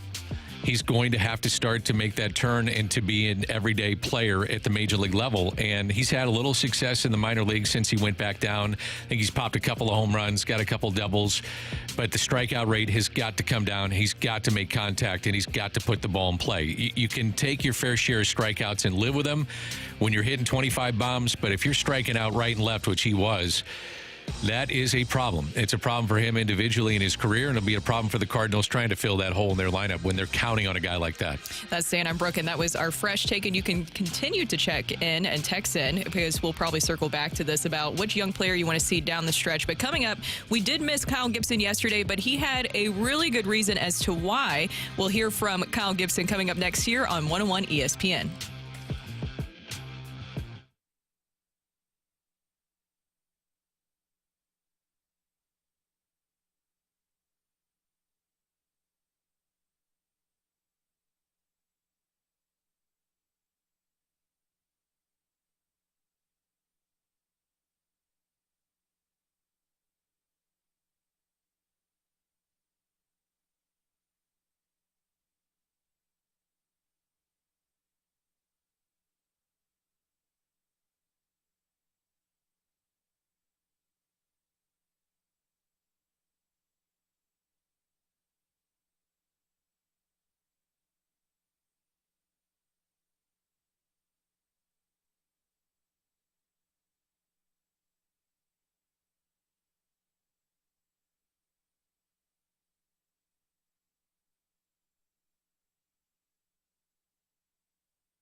Hey everyone, it's Brooke here, and this year we decided it was time to make a major upgrade to our home by updating our bathroom. We have this house in U City. It's over 100 years old, and we love it, but we never exactly loved our main bathroom. So we decided to reach out to one of our great sponsors here of 101 ESPN, and that is EMB Granite. EMB Granite's team visited our house for a free consultation, and they came up with the vision of how to really transform our bathroom. My favorite part of working with EMB Granite was stopping by their amazing showroom to explore their large selection of in-stock custom countertops, all their different cabinet options. It was so much fun picking out the new colors for our bathroom and deciding what it will look like. Jen was the one who was working with us, and she was there for us all the way through. And she did such a great job of really finding ideas for us that really fit within our budget. And that's what they've been doing there at EMB Granite for over 20 years, turning visions into realities. So schedule your free consultation by calling this number, 314-645-9300, or go online at embgranite.com. That's embgranite.com. Or stop by their amazing showroom today and make sure you mention that I sent you.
Brooke, Dan, and Rocky O here. The Cardinals with the day off today, and we head to the celebrity line now to talk to Cardinals pitcher, and he also does a lot of great work with Big League Impact, Kyle Gibson. Kyle, how are you doing this morning?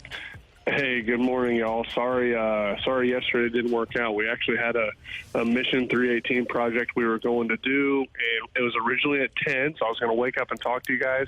And when we moved it to 10:45, I moved my alarm, and I just totally botched it. So I apologize for not being there yesterday, but glad I can make it today. What's a Mission 318 project? What are you doing? So Wayno came up with this idea last year based on the Bible verse in 1 John 3:18. Talks about your works, showing your faith. And in every big league city, there's a community service opportunity that Big League Impact has set up for players around the league. And you reach out to Jessica Clipperton with Big League Impact. You can serve in any city that you're in, and they'll get it set up for you. So we went and picked some fruits and vegetables at a place called Kinship Community Center that has about 8 to 10 hoop houses here in Milwaukee, and they give fresh produce to different food pantries around the city. That's amazing to hear, Kyle. And you guys do so much great work via Big League Impact. We're really looking forward to this Friday over at the ballpark. Are you ready for the Fantasy Football League for Big League Impact? Oh, man, there's big games tonight, so I got to make sure I have my lineup set here before we get to this to the fantasy football kind of get together tomorrow. But yeah, I'm excited. This is a fun time of year for really everybody that plays fantasy football. If you don't play fantasy football, I would suggest you just dip your finger, dip your toe into it a little bit, and just see what it's all about and have a little bit of fun at some point, because it just adds a lot of excitement to the football games going on, and then we're fortunate to get to do things like this where we get to play catch with people on the stadium and ground balls and have a question and answer and just really enjoy ourselves. It's going to be a lot of fun. Well, Kyle, I want to go back to Tuesday night, because what a thrilling win that was against the Brewers. 7-4 in extras, the final score. A lot of big moments in that game, but probably the story of the game was Michael Ciani, who just, of course, recently returned with a big redemption moment there in extras. While he didn't get the catch, he did get the clutch hit. What did you think of that? Yeah, how cool for him. He's been kind of itching and ready to be back. He hated that he went down. He was such a big part of big part of our success going on, playing in great center field, and he had been hitting really well also. So, for him to, I don't know, we can argue back and forth whether it was a catch or not, but, for him to get to that ball even and have it in his glove for that long was pretty special. And then, you could tell he was frustrated coming off the field because he knew that would have ended the game, obviously. But then for him to come up and get the redemption and get the hit, he hasn't taken, anything off really. He put down a really good bunt a couple innings before and then got the hit right there. Ollie got ejected in that game. I'm always watching the reaction of the players in the dugout when a manager goes out and starts yelling at the umpire and they go back and forth, and we got a good old baseball argument. Are you guys in that dugout kind of giggling a little bit, trying to listen a little bit? Like, what's the reaction of a pitcher just kind of watching a good old-fashioned argument? I was in the dugout last time here in Milwaukee when both he and Descalso got thrown out by Alan Porter. That was pretty entertaining. This one, I happen to be inside, and I think it allows me to laugh a little bit more. But it's something where Scals and Ollie just, they got a little bit of feel about, making sure that our guys can go about their at-bats and not feel like they need to complain to the umpire. And then, Ollie and Scals, they say, hey, we're going to take this on ourselves here, and we're going to make sure that, we're going to let this umpire know that we don't like where his strike zone is. So it's a lot of support for our position players. And, I know they appreciate it. Make sure that, they stay out of trouble and they can stay in the game. And it worked for you guys in that game. And it also, just going to say this, it worked the last time, too, in Milwaukee, too, on Mother's Day. We talked about that before. But what does that do for the players when you do have a manager toss in the game? Does it kind of re-energize the group? Well, in this instance, when you have your manager and bench coach thrown out again, you have to figure out who's going to manage the game. And that was Turner again. So all we're saying is that we're thinking that maybe Turner taking the reins a little bit for the rest of the game, and now he's 2-0 as a manager. So maybe that's really what sparked it. So I don't know. It was pretty cool watching Turner get to do it again, and I don't know that necessarily had too much to do with the streak last time, but I'm not going to complain if it starts another one this time. It's an off day for the Cardinals. Cal Gibson is our guest, and Big League Impact will be on full display tomorrow at the ballpark. Cal, as we head down the stretch of the final month of this regular season, how about for you on a personal level? What has this experience been like for you in St. Louis? It's been awesome. I mean, I think we can talk about all the benefits off the field. It's been so much fun having my kids around a whole lot more. Last summer was a really tough summer for us with, essentially – living two separate lives for most of the year because they just couldn't make it out to Baltimore a whole lot. But this year has been a lot of fun off the field for me, and then on the field it's been a lot of fun. This has been a really fun group. I know we haven't won as many games as we wanted to, but here we are in September. The Cardinals, like usual, are playing meaningful games, and I get to be a part of a team that has a chance to get right back to the playoffs. So. I'm really excited about it, and I think this stretch run has, set up with how we've been playing really well. This stretch run sets up to be a lot of fun for this team and a lot of fun for Cardinal fans. A player who has really helped out during this stretch run has been Paul Goldschmidt. You're around him every single day, and he has really picked up at the plate. What changes have you seen in him? Honestly, I think that's one of the cool things about Goldie is that, he trusts who he is, and he stays on his plan. I'm not going to speak to, changes that he might or might not have made, but I know he puts in his work, and to me it just seems like he's still hitting the ball hard. He's maybe even hitting harder, than he has been. And he's just, maybe he's getting some pitches that guys haven't been executing. And, when I look back at some of his at-bats, he was just getting some pitches just painted on the edges, and as a hitter, if you're looking for one pitch and a 2-strike count and you get another one that's painted right where you can't get to it, it's pretty tough. But, maybe some of that's just going his way. And we joked because on the dad's weekend, my dad actually swung one of his bats in BP on the field. And then Goldie started using that one in the cage to get warm and get loose. So maybe just having somebody – swinging at target field, put a little life in his backup bat. I have no idea, but Goldie told me that after a couple games at home when we got back from Minnesota, he's like, man, tell your dad thanks for swinging the bat. I've obviously went on a little bit of a hot streak here since I've been warming up with that same bat. What was Dad's weekend like? I'm curious. What did you guys do? What was the experience like? Oh, man. It was pretty special, quite honestly. It's something that I never really got to experience. Just all the things that you were able to do with your dad, in your backyard or, at your local park. We got the chance to take them and do that at a big league stadium. Seeing the excitement in the dad's eyes, even watching the other guys swing, right? Like they were, they had a different, connection with all the dads that they had really never even met because I don't think they really normally have the chance to even get to know. So cool to sit down, and have dinner with Ryan Helsley and his dad, sit on the bus and talk to Matt Carpenter and his dad. And, I think that was some of the cooler parts. It just gave my dad, a full weekend to have some connection with other dads and talk through the anxiety of watching their kids play and talk through the stress of all that and then have some fun doing it on the field. But, man, a game of catch with your dad, you just can't beat it. Wow, it sounds like a lot of unforgettable moments and fun memories. Speaking of which, it sounds like you had some fun with Jordan Walker this past weekend, of course, in that Yankees series on Sunday. Jordan Walker with a huge 5-hit day, and I heard that you had some fun with one of the balls from the game. What happened there, Kyle?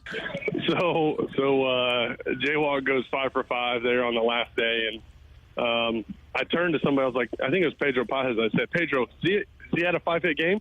Those don't grow on trees. That's kind of tough to do. And he goes, no, I don't think he has. So the ball came in, the pitcher threw it out to the bat boy, and the bat boy on the Yankees side was already thinking about it, thankfully. And he looked over at us, and, we asked him for the ball, and he gave us a thumbs up. And so, in between innings, he ran it over. So we had his 5th hit of the game.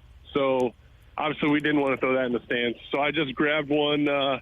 Stubby got the ball back from Goldie when he was warming up the infielders, and I just grabbed one and put the wrong date on it, put his nickname Jaywalk, just messed up a couple details and gave it to him after the game. It's like, hey, we kept your 5th hit ball, when all the time we had the real one in a bag, and Chris Conroy was marking it up really nice. But for a second there, I think Jaywalk was just kind of lost. He didn't even look at it and see it.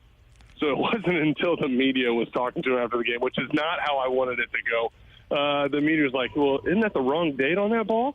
And Jaywalk, they kind of got it and started laughing, hopefully. But, just having a little bit of fun. But he's got, Jamie Pogue, the bullpen catcher, has his home run ball.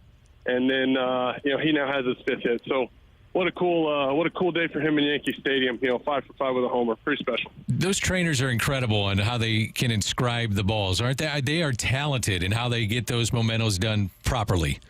Yeah, I have heard Chris Conroy's handwriting is second to none, so I'm pretty excited to see it. It's amazing. They do a hell of a job. That's awesome. And Kyle, we're really looking forward, as we mentioned earlier, to this Friday, September 6th, over at the ballpark for Fantasy Football League, presented by Community America, a great event led by you and Adam Wainwright. Who else will be out there? Let's see. We got Steven Matz. Let's see. We've got Newt Barr, I believe. Stubby Clapp and Descalso will be out there with guys. Everybody's friend Adam Wainwright's going to be there. And maybe Ryan Helsley and a couple other guys. So John King will be there. So we got a lot of guys coming out that are either hosting a league or just want to come out and hang out with some people and hang out with some fans and have some fun. By the way, speaking of fantasy football, we had Jim Hayes on yesterday, and he kind of revealed that things are getting a little heated in your team's fantasy football league that you have. What I don't understand is you take a guy to coffee, and you have so many nice coffee mornings with Ryan Helsley, and then he and Lance Lynn apparently didn't like how I had the league set up, so they just changed it on the day I'm pitching when I can't do anything about it. And then he goes on Bally and he decides to just make up a different story. Like nobody liked it, so they just, fixed it.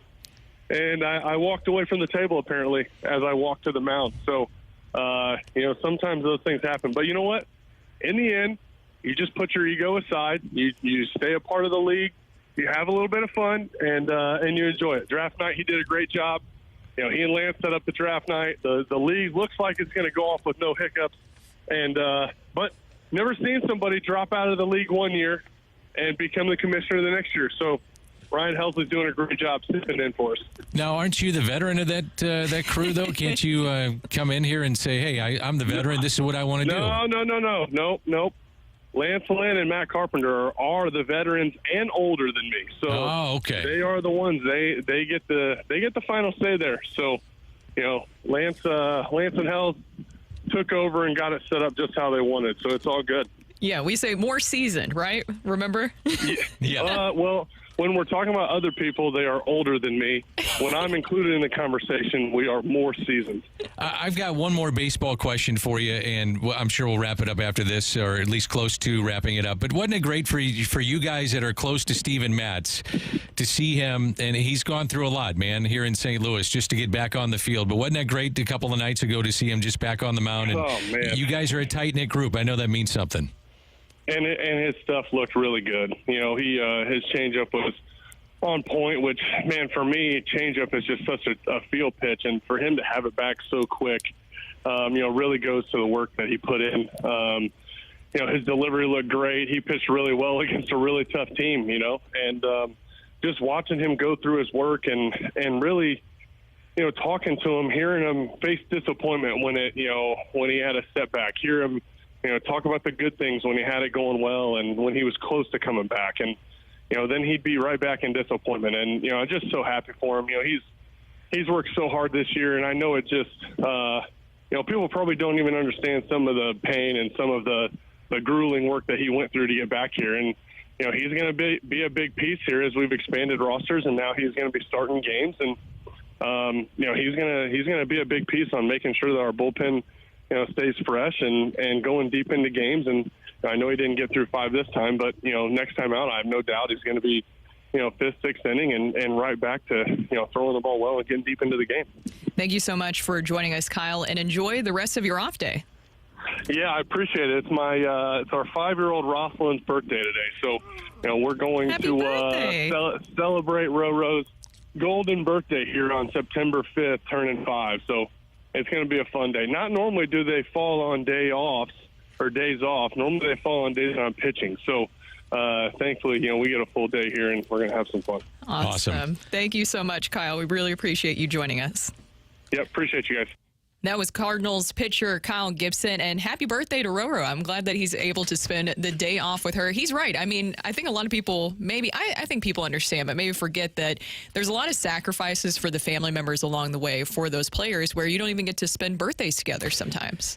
Yeah, but they're well compensated. They are. They're well you get some nice birthday presents, that's for sure. It's part of the gig. It's part of the gig. You sign up and you know you're going to be away from home, and yeah, I don't think a lot of people are feeling sorry for him. But it is part of the human element. You're right. It's part of the sacrifice of what you do. So you sign up for it and you deal with it. Happy birthday, Roro. Happy birthday. Enjoy it and enjoy your day off today, Kyle. And coming up, we do have the fight. We do have a returning fighter, too. Steve. Is Steve coming back today?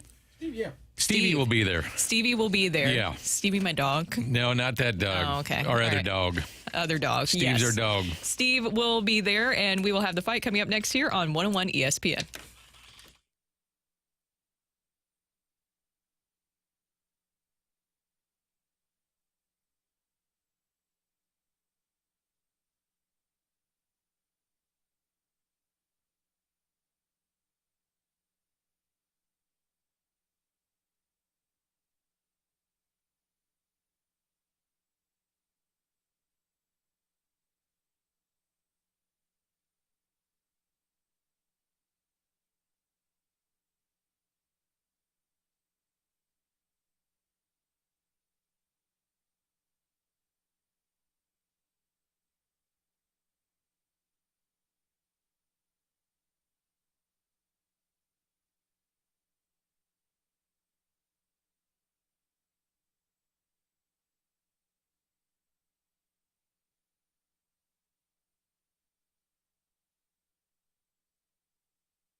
Hey everyone, it's Brooke here for Universal Windows Direct. Football season is here and you know what that means. Fall is just around the corner, and with cooler temperatures on the way, it's time to make your home and make sure that it is ready. If you've been dealing with drafty windows all summer long, struggling on those crazy hot days, your AC working overtime, now is the perfect time to upgrade with Universal Windows Direct before the cold weather starts to kick in. Their windows feature Super Spacer technology, which keeps the windows, they perform better and they last longer, and it helps keep your home more comfortable no matter the season. Plus, Universal Windows Direct backs it all up with a true lifetime warranty as long as you own the home, and a 20-year warranty to the next homeowner. So your windows from Universal perform better and they last longer. Schedule your free in-home estimate today, and for every 2 windows you buy, get the next 2 for free, plus 0% financing for 60 months. That's 5 years. Restrictions apply. Mention my name and get an additional $250 off your next project. So go to UWD.com. That's UWD.com. And like me, you'll be saying, I love my windows.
This is Rocky O with your Sports Center update, brought to you by Saliga Heating and Cooling. The Cardinals take 2 of 3 from the Brewers thanks to back-to-back extra inning wins, including the 3-2 win last night thanks to a Luken Baker clutch single in the top of the 10th. The Cardinals are off today, so you'll have plenty of time to watch the opening of the NFL season right here on 101 ESPN, as we have the pregame for Ravens and Chiefs starting at 6:30 p.m. with the game broadcast following. That is your Sports Center update, brought to you by Saliga Heating and Cooling, an independent Mecklenburg heating and air conditioning dealer.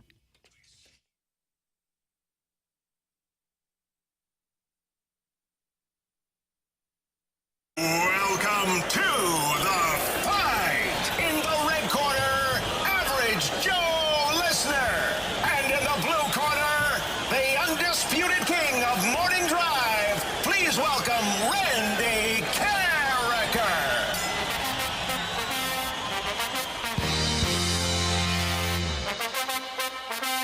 Matthew reminds me, as he was doing a Sports Center update, that we have the Ravens and the Chiefs pregame at 6:30. Yeah. 6:30 tonight. I got that part. But a little added bonus to kick off your NFL coverage today. Randy will visit with Trent Green coming up.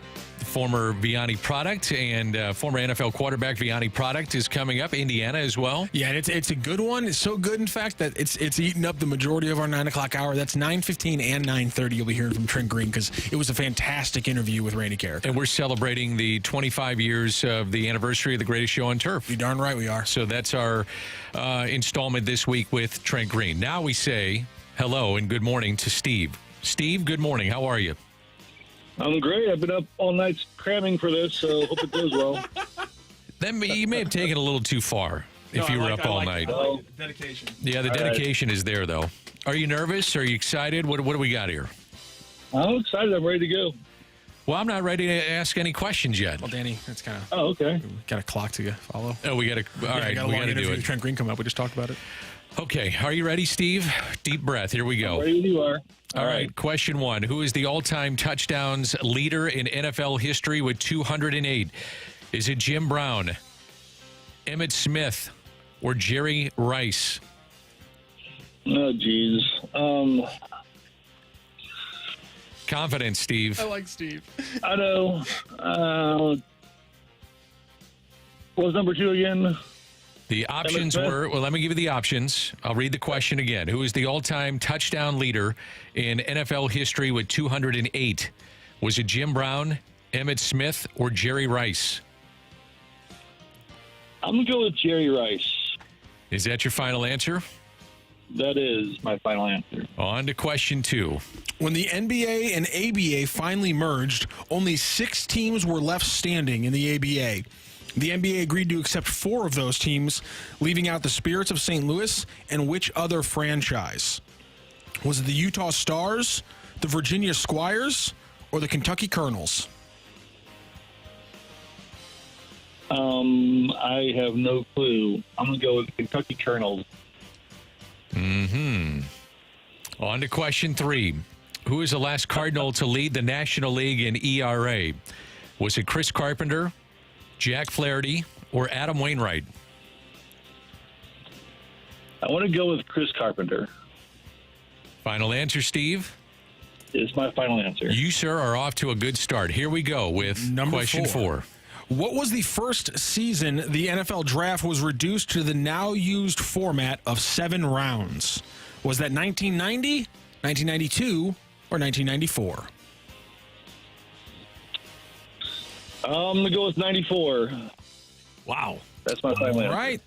Steve, we're going to bring in Brooke Grimsley. How you feeling about the fight today, sir? I got more than, I don't know. No, I don't feel good at all, to be honest. Do you have a strategy when you don't know your answer and you're guessing? Do you have a way to eliminate options? Or are you just kind of throwing it at a dartboard and hoping? The last one was a dartboard. The first one was like with the Jim Brown. I thought he wasn't around, didn't play enough games to be a leader. So I don't know. I just wing it. All right, Brooke Grimsley in studio. Brooke, you're going up against Steve for a second time in a row. Say hi to Steve. Hi, Steve. How are you doing today? I'm good. How's your doggy? Oh, she is doing fantastic. I'm so glad that you asked because, as I told you yesterday, Steve is a fantastic name. And Stevie, my doggy, she's doing great. I love her so much. Give her a little head scratch for me. I will. Oh, that's just adorable. You know what we do? And I'm probably eating up too much time here, but quick story. Go right ahead. So before we feed her, we have this routine where we say, "Are you a hungry hippo?" And then she goes over to her dog food bowl, of course, and then she has to sit and wait, and then we shake paw, and she has to wait for a kiss, and then she can have her food. Is that a little weird? I shouldn't have revealed that. Sorry. Are you ready for question 1? Yeah. I'm embarrassed. And hopefully I won't be embarrassed in the fight today. You shouldn't be embarrassed. You love your dog. And She's a hungry hippo. She's a hungry hippo. I'm sure people have other things that they do with their dog, little routines. You're having fun. You don't do anything, Dan. Don't look at me like that. No, I have a couple. I got a 3-legged dog, and I got my other dog, and I have another one coming, Fred. Oh, you are getting a new dog. Can't wait. Oh, yeah. It'll be awesome. Yeah. Oh, have fun with that. No kidding. Here we go with question 1. Who is the all-time touchdown leader in NFL history with 208? With 208. Now, am I supposed to give options with Brooke? It's only Randy. I can't. When she I gets 2 asked. questions with options. Okay. And so we're talking about receiver, obviously. Well, that's up to you. You know what? I'm going to go full conviction this morning because it is none other than the Jerry Rice. On to question 2. When the ABA and NBA finally merged, only 6 teams were left standing in the ABA. The NBA agreed to accept 4 of those teams, leaving out the Spirits of St. Louis and which other franchise? Yeah, I'm going to need the options on this. Was it the Utah Stars, the Virginia Squires, or the Kentucky Colonels? Oh. I like the Virginia Squires just because I'm going with gut here and I like that name. So you like the name? I do. I like that. Do you like that name? I do. I like very that fancy. you went with conviction on just liking something like that. Because of Virginia University? Wait, say again now? You think the Virginia Squires were named that because of Virginia University being I have no idea. Cavalrymen or whatever the hell they are? I have no idea. All right. You should know, Dan, of course. I was asking if you thought. I'm educated during the fight. I just come in with an open mind. I tried to ask you if you wanted to do this today because I think the fans are clamoring for it. Somebody else other than me, but Okay, here we go. maybe tomorrow. Who is the last Cardinal to lead the National League in ERA? The last St. Louis Cardinal to lead the National League in ERA. I have an idea, but I think I'll use the options. Chris Carpenter, Jack Flaherty, Adam Wainwright. Carp. Conviction. Carp. Carp. Not Jay Flair, not country music phenomenon, Adam Wainwright. So we're on to question 4 we go. What was the first season the NFL draft was reduced to the now used format of 7 rounds? Ooh. Merger was in the 70s, right? I have no clue, and I'm out of options, right? Yes, you are out of options. So I'm just going to have to throw. Yeah, shot in the dark. Dart at the board. What was the first season the NFL draft was reduced to the now used format of 7 rounds? I don't know. I have no idea. Yeah, just throw a year out there. But Brooke, here's the great thing. In a couple minutes, you're going to know. Yeah. Oh, that's now you'll know fantastic. forever. No one else and then knows you'll know either. forever. And I'll get to know that I'm wrong. Then you'll know. Or was it in the 90s? I don't know. I'm just going to say, like, 1990. All right, Matthew, do your thing, please. All right, a hard-fought fight today. Is Steve able to roll on to a potential Hall of Fame spot on a Friday, or does the Grim Reaper come back today? Ring that bell. Go crazy, folks! Go crazy! The winner and still champion of the fight, Average Joe Listener. The fight is presented by Golf Discount of St. Louis. With the most experienced club fitters in town. Why shop anywhere else? Congratulations, Steve, and nicely done, sir. You hit the jack. You got all 4 correct in the fight today. Congratulations. You will go for a Hall of Fame opportunity tomorrow on Friday morning. Congratulations, sir. Still 1 more shot to go, but nonetheless, getting 4 right on any day is an impressive feat, Steve. Nicely done. I appreciate that. I will admit that they're all just wild guesses. Well, Those are fantastic. Jerry Rice. That was pretty confident, Jerry Rice. There you go. All right, I'm going to go through the questions and answers. If you heard Steve's answers, they were all correct. All-time TD leader in NFL history is, Don't in listen fact, to my answers. Jerry Rice, 208 touchdowns. He's the only player in NFL history with over 200. When the ABA and NBA finally merged, only 6 teams were left standing in the ABA. That means there were 2 teams who were left out of the NBA merger. It was the Spirits of St. Louis and the Kentucky Colonels. The Virginia Squires folded just before the merger was finalized. They had a good shot, I think, at being an NBA team there for a while. The last Cardinal to lead the NL in ERA is, in fact, Chris Carpenter with a 2.24 ERA back in 2009.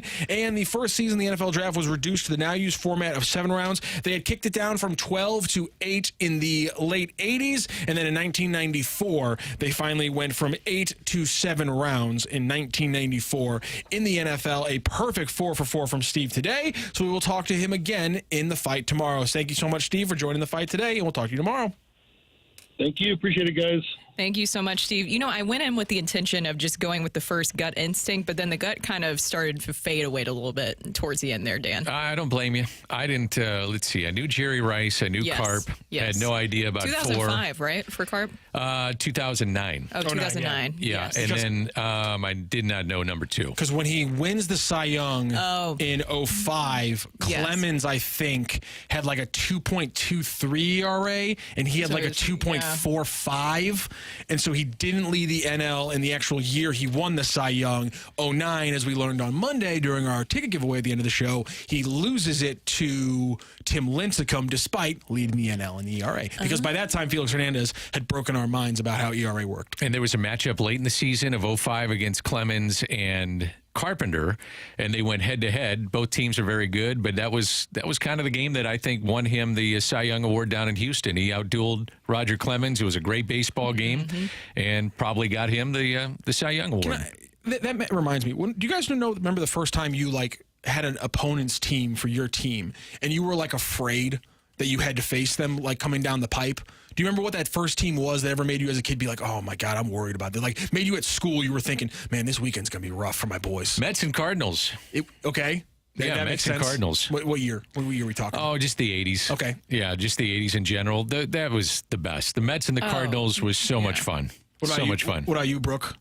Was there a first time when you were like, "Oh God, my Titans have to face this juggernaut"? Against the Rams. Yeah, Was it? the Music Okay. City Miracle Fair enough. with the greatest show on turf. But that is also, like I said, I'm not upset about it because that's also what made me a sports fan. Was watching that. And for me, it's the early aughts. It's the early 2000s Houston Astros. I do remember early, yeah. And oh the my 90s. God, that team scared that team scared. Like I remember going to those playoff matches and like hearing the joking Killer Bees thing and being legitimately like, man, I'm kind of worried about the Cardinals this week. Yeah, Killer guys. Bees were legit. Oh my God, they were legit. And when they added Beltran in that run, he was unbelievable. He's the best player on the planet. Eventually, the 49ers and Bryant Young took that over, but the first time team to ever do it, I think, was the Astros. I had a little bit of the Phillies for a while too, in the old National League East. And I'm old, but that was a team that always kind of scared me a little bit. Yeah. To me, it fluctuated year by year. I watched the Cardinals and whoever that team was that was good in the division, that was the team I was scared of. But the best rivalry, though, for me was the Mets and the Cardinals. It was the best. It was fun. I also enjoyed just watching Mark McGwire and Barry Bonds going back and forth with home runs. Sammy Sosa. Sosa, yes, summer exactly. '98, that was fun. Yeah. A young Albert Pujols emerging on the scene. Yep, he was fun. Your memory as a child is immaculate. It was just like I said, it was because of my dad, because it's, just all those moments, we would watch everything. I mean, everything that we could watch. We'd watch NASCAR, Indy, all that. I think I was just watching too much Pokemon because like the memories I have of like 98 and 99 are there, but they are extremely sparse.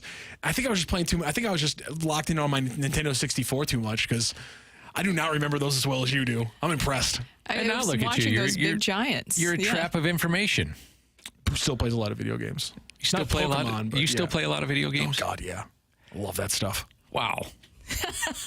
I mean, it's a lot of sports video games, but yeah, it's a lot of video games. All right, good. Yeah. All right. Well, that was the fight, and we'll have Steve back tomorrow. Hopefully, I will do better tomorrow because that was intense today. But coming up next, as we know, the Chiefs and Ravens are kicking off tonight, and we will give you our predictions, which I'm sure will come out to be true. That's coming up next here on the Opening Drive.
Brooke, Dan, and Rockio here, and the NFL season is officially back. The Kansas City Chiefs will host the Ravens, and kickoff is tonight at 7:20. You can find that game on NBC, I do believe. You can also find it on Fubo. You can find it on YouTube TV. There's many different ways, and you can also find it here on 101 ESPN. Thank you, Rockio, our amazing producer, for making sure that I knew that.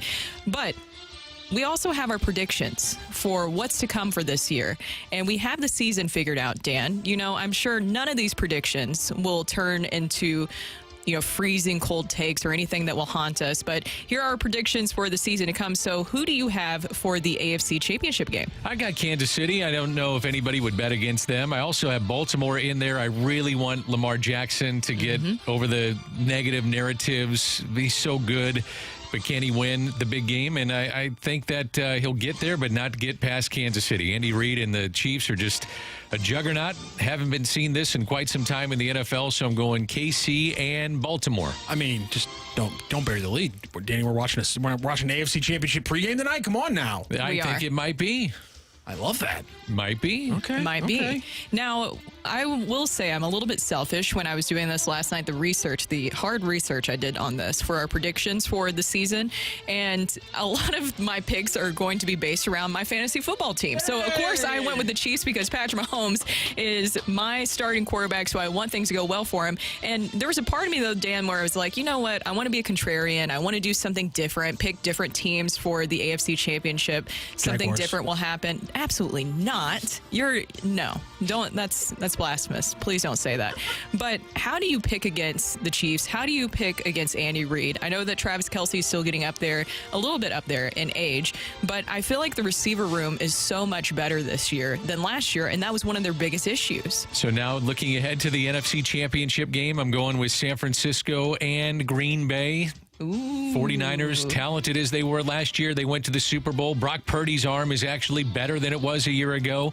Should be healthier. Green Bay, with Love playing as well as he can play down the stretch of last season. If that carries over into this year, then I got San Francisco and Green Bay. I am going with the 49ers over the Lions. I think the Lions, a very young team that they had last year. I believe in Goff. I think that they will continue to grow and develop this year. Now, with the Lions, though, I feel like they're also kind of St. Louis's team. There's a lot of St. Louis connections on that squad. Yeah, this season is going to be a measure of their toughness. Tested big time last year. They've got a target on their backs, though, and the Packers are coming fast, but you see what Dan Campbell is all about, so that's what makes it kind of fun to see Detroit and Green Bay going back in the NFC North, which leads me to our Super Bowl matchup. I'm going Kansas City and Green Bay. Oh, Kansas City and Green Bay. Who's your winner? Let's go ahead and get that out of the way, too. I'm going Kansas City. I think they do it again, another repeat, and I cannot bet against Patrick Mahomes, so I'm going with the Kansas City Chiefs. Exactly. How many future bets do your friends have on Jordan Love this year? My God. We haven't gotten that far yet, Rob. Okay, I'm just saying, Chiefs versus Packers, you got to be leaning on a big season for Mr. Love. I am. I think he's going to be. Now, Josh Jacobs has got to be good. Yeah. You got to be running downhill in December, but if he's doing that, he stays healthy, then I think they got a chance to win. Alrighty. I do like the Packers this year. A young team, they were able to do a lot last year. Jordan Love, I think he's going to be a great quarterback. The Packers have the right system figured out. We have not talked about yet the Bengals, the Dolphins, the Eagles, the Jets, the Lions. We talked a little bit about them. What about the Texans, C.J. Stroud? Oh, I'm going to get there with some of our other player individual awards Well, here. then let's get right to it here. Let's get on to it. Well, first, let me give you my Super Bowl matchup. Obviously, if I had the 49ers winning the NFC and the Chiefs winning the AFC, I am actually going with the Chiefs to win the Super Bowl. Not shocking there. It's hard to bet against the Chiefs and Patrick Mahomes, so that's an easy one. So, Offensive Player of the Year, this is kind of selfish, another selfish one for one of my fantasy football leagues. I want to see a receiver break 2,000 yards in a single season, and I think Tyreek Hill will be able to accomplish that this year because Tua, Mike McDaniel, I can see them making that happen. Mike McDaniel is an offensive mastermind, and I think that Tua, he's like a quick release robot. That's what I have for my Offensive Player of the Year is Tyreek Hill. I've got Patrick Mahomes. If I wasn't going with Mahomes, I'd go C.J. Stroud. They're absolutely loaded. They know it. He was not a fluke as a rookie, and DeMeco Ryans can really coach. And they'll be a Super Bowl contender, too. I think they're going to be better than even last year, and so that would give them a chance to win the AFC South and then move along in the playoffs. But I'm going with, if it's not Patrick Mahomes, it's C.J. Stroud as my Offensive Player of the Year. But how do you bet against Mahomes? It's hard to. I can't. Yeah. I got to go Patrick Mahomes. Defensive Player of the Year, I have Micah Parsons. Now, I think that Mike Zimmer that's is mine a too. mad man, and I feel like Micah has kind of been knocking on the door there in recent years, and I feel like this is the year that he breaks through. Yeah, that's my guy too. And then the MVP, because I know we're rushing along here with our picks that'll definitely pan out. The MVP's got to be Patrick Mahomes. It is. How do you bet against Patrick Mahomes? I can't. That's who I'm going with. I have Patrick Mahomes, and you also have, I mean, I mentioned this earlier, but I feel like the receiver room will be better than it was last year. Rashee Rice, it looks like he will not face any suspension from the NFL, and he was great for my fantasy team last year. A great pickup, and if you were able to get him, I am so mad at you because he was on my list of players I wanted back, but I think Worthy is another player. I think that with the way that they have really fixed things, Mahomes, he'll have more guys to throw to this year, and of course, Taylor Swift is drawing up plays for this team. I thought they were breaking up. Did you see that? I saw that, Look at yeah. you, Dan. You're in the know. Look, you're So on very it. Randy Carricker-esque. I did not have Dan bringing up the tabloid story about Taylor So Swift on and it. Kelsey on my bingo card Why? for today's show. I'm so on No. that I stuff. didn't have it locked I in. love it so much. But MVP sleeper pick, just real quick, CJ Stroud. I think that is another really good choice because last year he became the 5th rookie to ever throw over 4,000 yards. I think he'll take another step forward this year. Do either of you have an argument for the best rookie quarterback not named like that will be Caleb Williams? Just considering the options he has with they drafted a Dunze, they added Keenan Allen, they already had DJ Moore. The offensive line's getting a little bit better. Is Caleb Williams pretty much have the rookie of the year to lose essentially at this point? In my mind, he does. Mm-hmm. Bo Nix will be interesting. That's the one I keep Everybody talking about. I keeps- brought it yeah. up like a couple weeks ago when BK was hosting with Brooke about like which rookie quarterback might surprise some people, and I think Jaden Daniels will be the most electric. I think Caleb Williams will probably be the most consistent, just because again his options are crazy in that scheme. But I really do think Bo Nix is the one that people aren't going to be talking about that has a really solid rookie year and sets himself up for some success. And the Broncos have an explosive wide receiving core. They got a dynamic pass rusher away from, They just signed. They just locked down one of the best quarterbacks in the game and a good deal. This could be a playoff team, which would surprise some, I think. Oh. Not out of that division. Yeah, you got the Chargers, you got the You got to Chiefs. play the Chiefs twice. You got to play the Chargers twice. Raiders should be better. Should be. Yeah. Yep. But you have Sean Payton, who's the quarterback guru. I mean, look at That's- how it worked with Russell Wilson. Well, let's okay. Now Oh, hold on sorry. a moment. That's Sorry. Are we Man, still, the is man it had too Drew- soon? The man had. I mean, 1 5'10" quarterback, 1 I 5'10" know. quarterback. I mean, This is let's compare and jokes. contrast here a little bit between what the man's done. Does anybody Yeah. think that the Chiefs aren't going to win the Super Bowl? No, I think that there's probably some people out there that believe that, but I don't know. No, I don't. I don't think that you should. I don't What's the either. point? talk to me in week 6 when I've seen the Ravens for a little bit. Also, do you feel like the Bengals. people are trying to kind of poke the bear a little bit with Patrick Mahomes? A lot of people kind of making fun of him going the year. You saw the Raiders with like the little Kermit the Frog impression that they had of him. I think the biggest story out of week 1 will be Tom Brady in the booth. That's going to be one. I think we're also probably. I think Brooke. It's. Some people are going to not like the answer, but I think we're probably just overlooking just how consistently good the 49ers have been. Yep. And like, if Brock Purdy continues to get better, then I definitely think we're undermining what they're going to do this season. Obviously, the question All their is, weapons are coming back, and he's got a stronger arm. yeah, what is his ceiling? I don't think we know. I think there also is a question around: is Brandon Ayuk like out of the mix? There is there like or is there an issue there like with him in the locker room? Because Oh, it didn't I don't think so. I don't think so, but it wouldn't shock me if something pops up like week 7 where it's like, yeah, Brandon Ayuk's not happy with his touches, and it's because they don't feel like he's incorporated into the offense because he missed so much time in the preseason. Like, I wouldn't be shocked if something like that came out. But if short of that happening, I don't know who stops the 49ers in the NFC. Detroit, maybe. Maybe, but Green Bay, maybe. you're a lot bigger on Jordan Love than I am. I am. I thought he was awesome down the stretch. You're all in. I'm in. I'm in on Green Bay. Kansas City, Green Bay. That'll be my Super Bowl. There you go. All right. That's Dan Rocchio, and I'm Brooke. And that was our NFL predictions, which I'm sure will do so well this year. Coming up next, we have our Rush Hour Reset. That's coming up here on the opening drive. It's time for a DraftKings at Casino Queen Redbird report on 101 ESPN. Brooke Grimsley here for your Redbird Report. Another extra inning affair and another win for the Cardinals last night. Luken Baker singled home the go-ahead run with 2 outs in the 10th inning to give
Welcome back to the opening drive. Brooke, Dan, and Rockio here, and it is time for our rush hour reset. Last night, the Cardinals with another extra inning affair and another win for the Cardinals, and they pick up the series win against the Brewers. Right now, the Cardinals have won 4 out of their last 5 series, 2 against the Brewers, Twins, Yankees, and they split 4 with the Padres. It is an off day today before a 6-game homestand where they will be facing some sub-500 teams, which sometimes that would be good on a lot of people's minds, but it seems like at times that the Cardinals play to their competition, Dan. And they're actually under 500 against teams that are 500 or better. And it's interesting. I mean, I think that they played a lot of tight games against these. And looking back at the rundown of the season, that's been the case. They played up at times to the competition, hovering around 500 against 500 or better teams. But this is a chance. I mean, you're 5.5 out in the wild card. It's still hope. You're 10 out in the Central. You got 22 games to go. But the thing is, sub-500 teams coming or lesser teams coming to Busch Stadium, and 13 of 16 beginning on Friday night at home. So the crowds will be interesting, and it'll be interesting to see how they respond coming up. Something else to watch for is that we will see Erick Fedde this Friday, because with Steven Matz returning to the starting rotation, it pushed Erick Fedde where he was able to get an extra day off. So I'm interested to see how that will look for him. But then that conversation continues of what does the starting rotation look like down the stretch as they reevaluate Steven Matz and maybe even Lance Lynn. Yeah, Lance Lynn is another one that you have to think about. Steven Matz, deserves another chance to get an opportunity. Do they go to a 6-man rotation? That's on the table right now. Does Steven Matz go to the bullpen? What do you do with Lance Lynn? I guess we'll find out and know this time next month. Yeah, we'll know some answers here soon. Good luck. Yeah, exactly. Good luck there. All right, that's Dan. I'm Brooke. Coming up next, we continue with our celebration of the 25th anniversary of the greatest show on turf with an interview with former Ram Trent Green. That's next here on 101 ESPN.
unbelievable moment in between.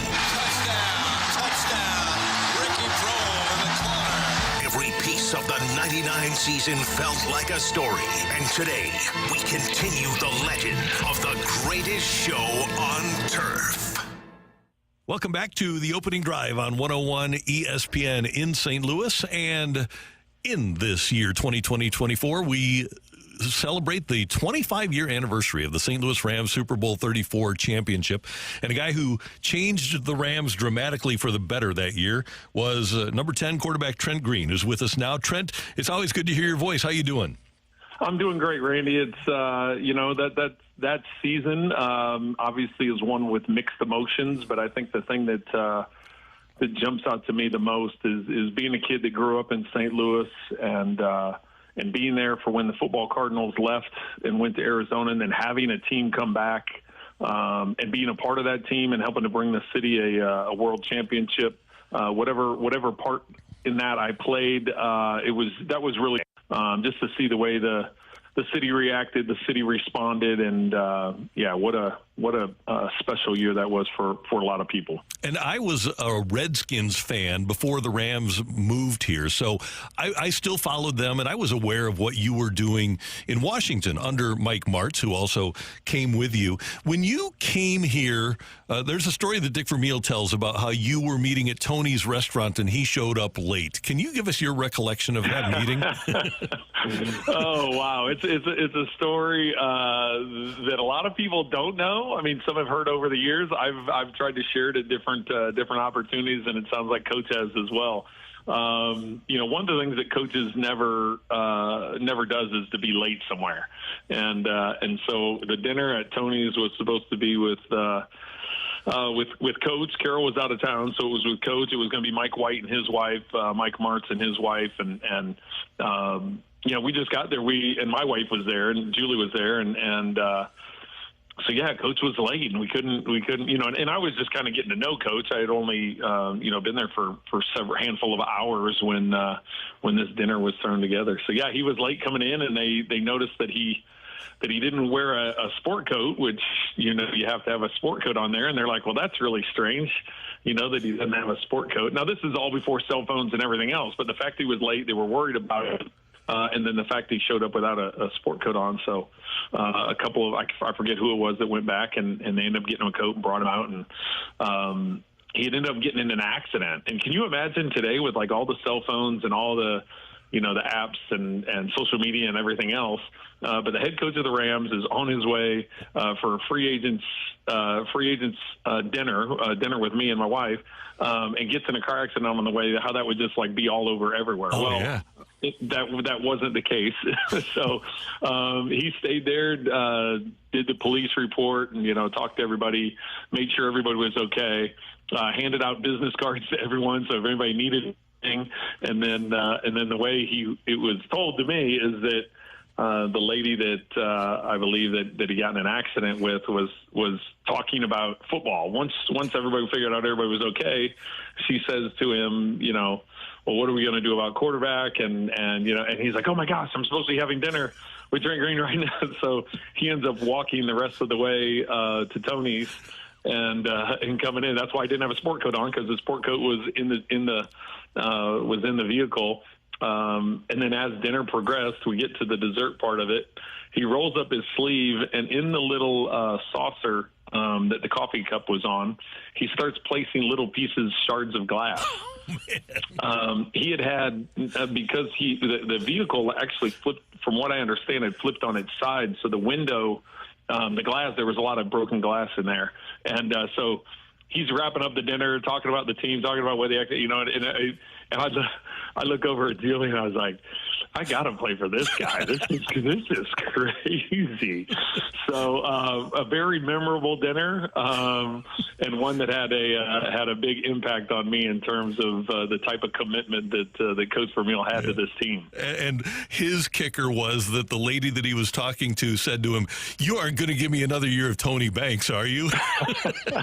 After a car accident. Amazing. Coach, I'm sure that he told you, he laid out his plan for changing the culture, and he'd done a lot of that already here. But one of the things that you, as a veteran quarterback, were trying to do was change the culture with this club, too, because they'd gone, heck, in their first 4 years, it had gone 7-9, 6-10, 5-11, 4-12. Trent, what did you do to try to change the culture when you walked in the door at Rams Park?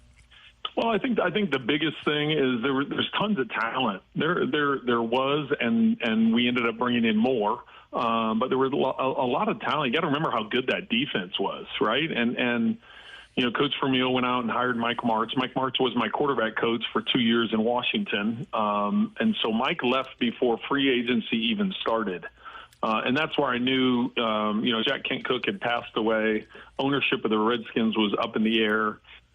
We didn't know if the new owner was going to keep Norv Turner, what was going to happen. They weren't able to negotiate a contract with me because the Jack Kent Cooke Foundation actually owned the team at the time, so everything had to go through him. Everything that Charlie Casserly was trying to do had to get approval from this foundation first. So it just everything was moving really slow. What was going to happen with the ownership group? Who was going to be the head coach? Mike had already left.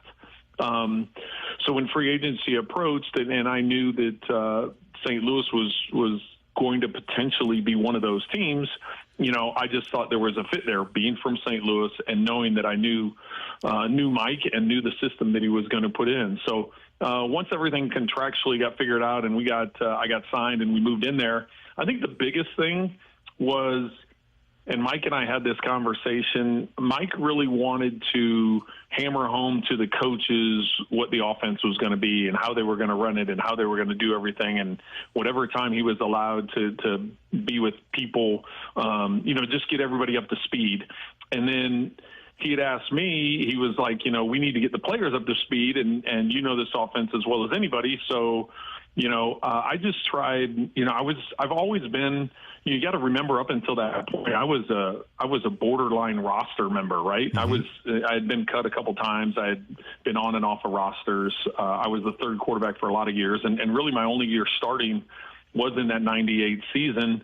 I started 14 games and so when I came over, it was really my first time to be able to establish my leadership in the off season, because all the other times I was just, like I said, I wasn't even the backup. I was the third guy. So it was an opportunity for me to come in. I had observed a lot of other quarterbacks, how they had led, how they decided to do the off season, how they trained, how they interacted with their teammates.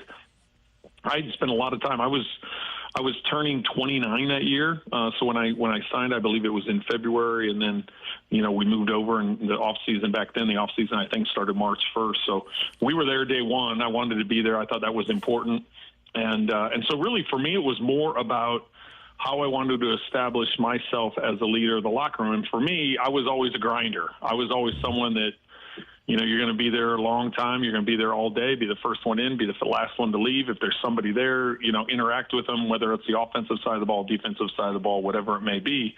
So I spent a lot of time and genuinely got to know, the offensive line, the tight ends, the receivers. Hey, this is what the offense is. This is the way we do protections. I remember sitting in the players' lounge playing cards with the offensive line. And we would talk about protections. We would talk about the run game. We'd talk about, hey, what were your experiences in Washington? How was Mike? How was Mike as a play caller? And just trying to get everybody up to speed. And that, that crosses over with the receivers, right? This is the timing of it. I'm getting the ball out of my hands. You better get your head around. And that was something that Norv had always tried to, the timing of the offense is, things are much different now, right? It's 25 years later and it's, the systems and what NFL is running, and it's a little bit more college game to it. It's a little bit more, I don't know how much of the timing of it is as important as we were like, hey, foot in the ground, ball coming out. Mm-hmm. One quick hits, ball coming out. It was like, hey, we're putting it to this spot. You need to be in that spot. So it was really emphasized. So that's what my main thing was from an off-season standpoint, is just getting everybody up to speed as much as I could on protections, run game, pass game, timing of everything. But I genuinely just wanted to lead the way. I finally had an opportunity to lead, right? And you know me, Randy. I mean, it's. I want everybody involved. I want everybody to feel a part of it. I want everybody to feel included. I want, it's this is a team thing. And so I remember conversations having, with Kevin Carter, DeMarco Farr, Todd Light, Keith Lyle. I mean, it's on down the line, right? We're like, hey, you guys are a great defense. We need to score our share of points and help balance this thing out. And if we're all winning, then we're all gonna, it was just more of that. It was more of just just trying to build this team together, because it really was. The defense was dominant and the offense wasn't very good up until you all of a sudden draft Torrey Holt, trade for Marshall Faulk, sign Adam Timmerman, have some guys step up that got an opportunity. Isaac Bruce was healthy again. So there was some special pieces on that offense that just added to the pieces that were already there. Trent Green, if there is such a thing as a zone in sports, were you in it in the 1999 preseason? It was if I wasn't, it's as close as you can be to it. 28 of 32 for 406 and a couple of touchdowns. Yeah, it was. And the funny thing is I remember the interception in Chicago, and the thing about it is. That was an incredibly great lesson for Torrey. Torrey being a rookie player, and we had, over and over and over and over again, we had said, okay, this is what needs to be done from a timing of this offense. And on that interception, I didn't have any pressure in the pocket, but my footwork was telling me the ball needs to come out, the route, the certain depth, all those kinds of things. And he adjusted the route by a couple of yards. So what that did is that threw off, and I'm not trying to throw him under the bus. I mean, this is obviously a long, long time ago, but I think it had such value for him because it was the preseason, and because, hey, if the corner's off, the route is 17 back to 15. If the corner's pressed, it's 15 back to 13. Because when you're in bump coverage, when you're in man coverage on that backside comeback route, if you're in bump coverage, it's going to take a little bit longer. So you adjust it by 2 yards so the timing of the quarterback, the ball comes out. Well, the corner was off. He got excited because he was trying to get the first down. He knew he was past the sticks. So he went to 15 back to 13, which would have gotten the first down. But in my mind, the timing of it was 17 back to 15. So when he came out of the cut, the ball ends up being behind him. He reaches back for it. The corner gets the ball, whatever. I'm not mad. And like I said, I'm not trying to throw him under the bus. It was just a valuable lesson. Listen, this offense is precise, and it's about being in those right spots. And you've got to maintain your patience, maintain your depth, maintain your location.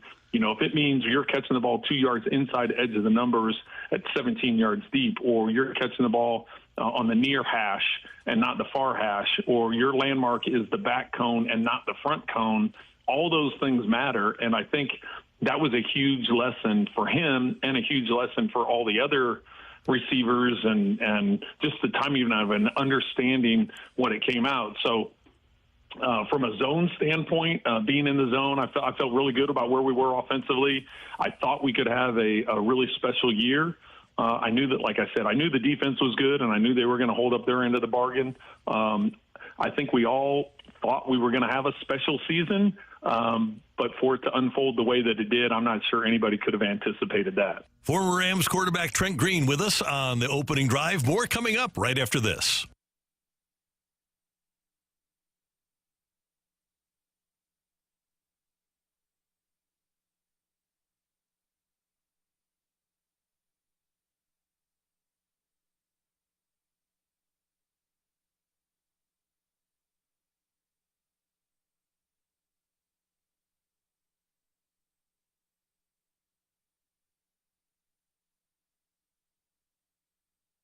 I'm Mark Milton with STLTaxLawyer.com. Time is running out to claim your St. Louis City earnings tax refund. If you lived outside the city but had earnings tax withheld for tax years 2020 to 2023, you may be eligible for a refund for teleworking days. STLTaxLawyer.com is filing refund claims for people like you, but you need to act now. The deadline is September 30th. Remember, if you don't ask for a refund, you're not going to get it. File your refund claim with us today at STLTaxLawyer.com. That's STLTaxLawyer.com. The choice of a lawyer is an important decision and should not be based solely upon advertisements.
These days, everything in St. Louis costs more. But a single line at Verizon doesn't. Get one line for as low as $50 per month when you switch and bring your phone. So, while coffee is definitely costing more, here at Verizon, you can save. And dinner for two has gotten pricey. Verizon, less pricey. Ladue rent, that's not coming down. But Verizon, down. One line for just $50 a month. That designer Golden Doodle, so much more. But Verizon, a fair bit less. Even a good old tried and true hamburger will cost you more. But with Verizon, the same tried and true service is now just $50 per month for a single line on unlimited welcome with autopay plus taxes and fees. Point is, in a world that is always costing more, you can get more for less right now at a St. Louis Verizon store. $15 promo credits applied over 36 months with a new line on unlimited welcome. In times of congestion, unlimited 5G, 4G LTE may be temporarily slower than other traffic. Domestic data roaming at 2G speeds. Additional terms apply.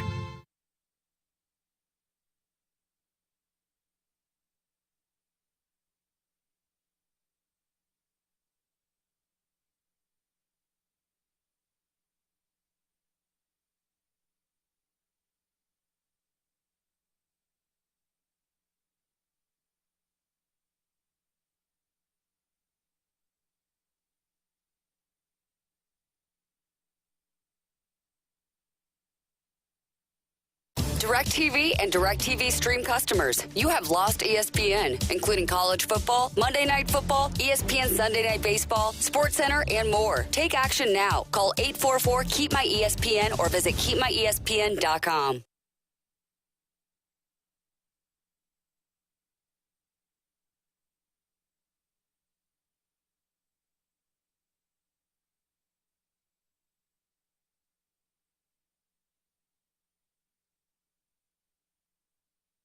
Stay up to date on all things Redbirds with Cardinals broadcaster Brad Thompson as he joins the Fast Lane every Wednesday on 101 ESPN. Go up and in with BT during high heat, powered by Scott Lee Heating Company, your preferred Mitsubishi Electric Elite contractor. Visit ScottLeeHeating.com. And by Rawlings. Visit the all-new Rawlings experience at Westport Plaza today.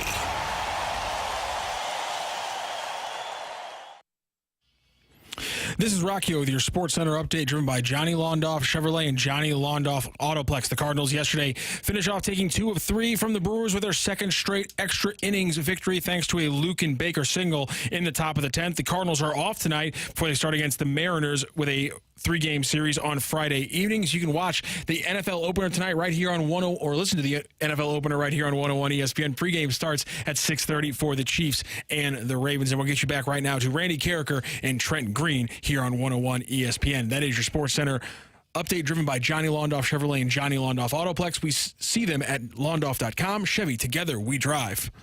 Are you kidding me?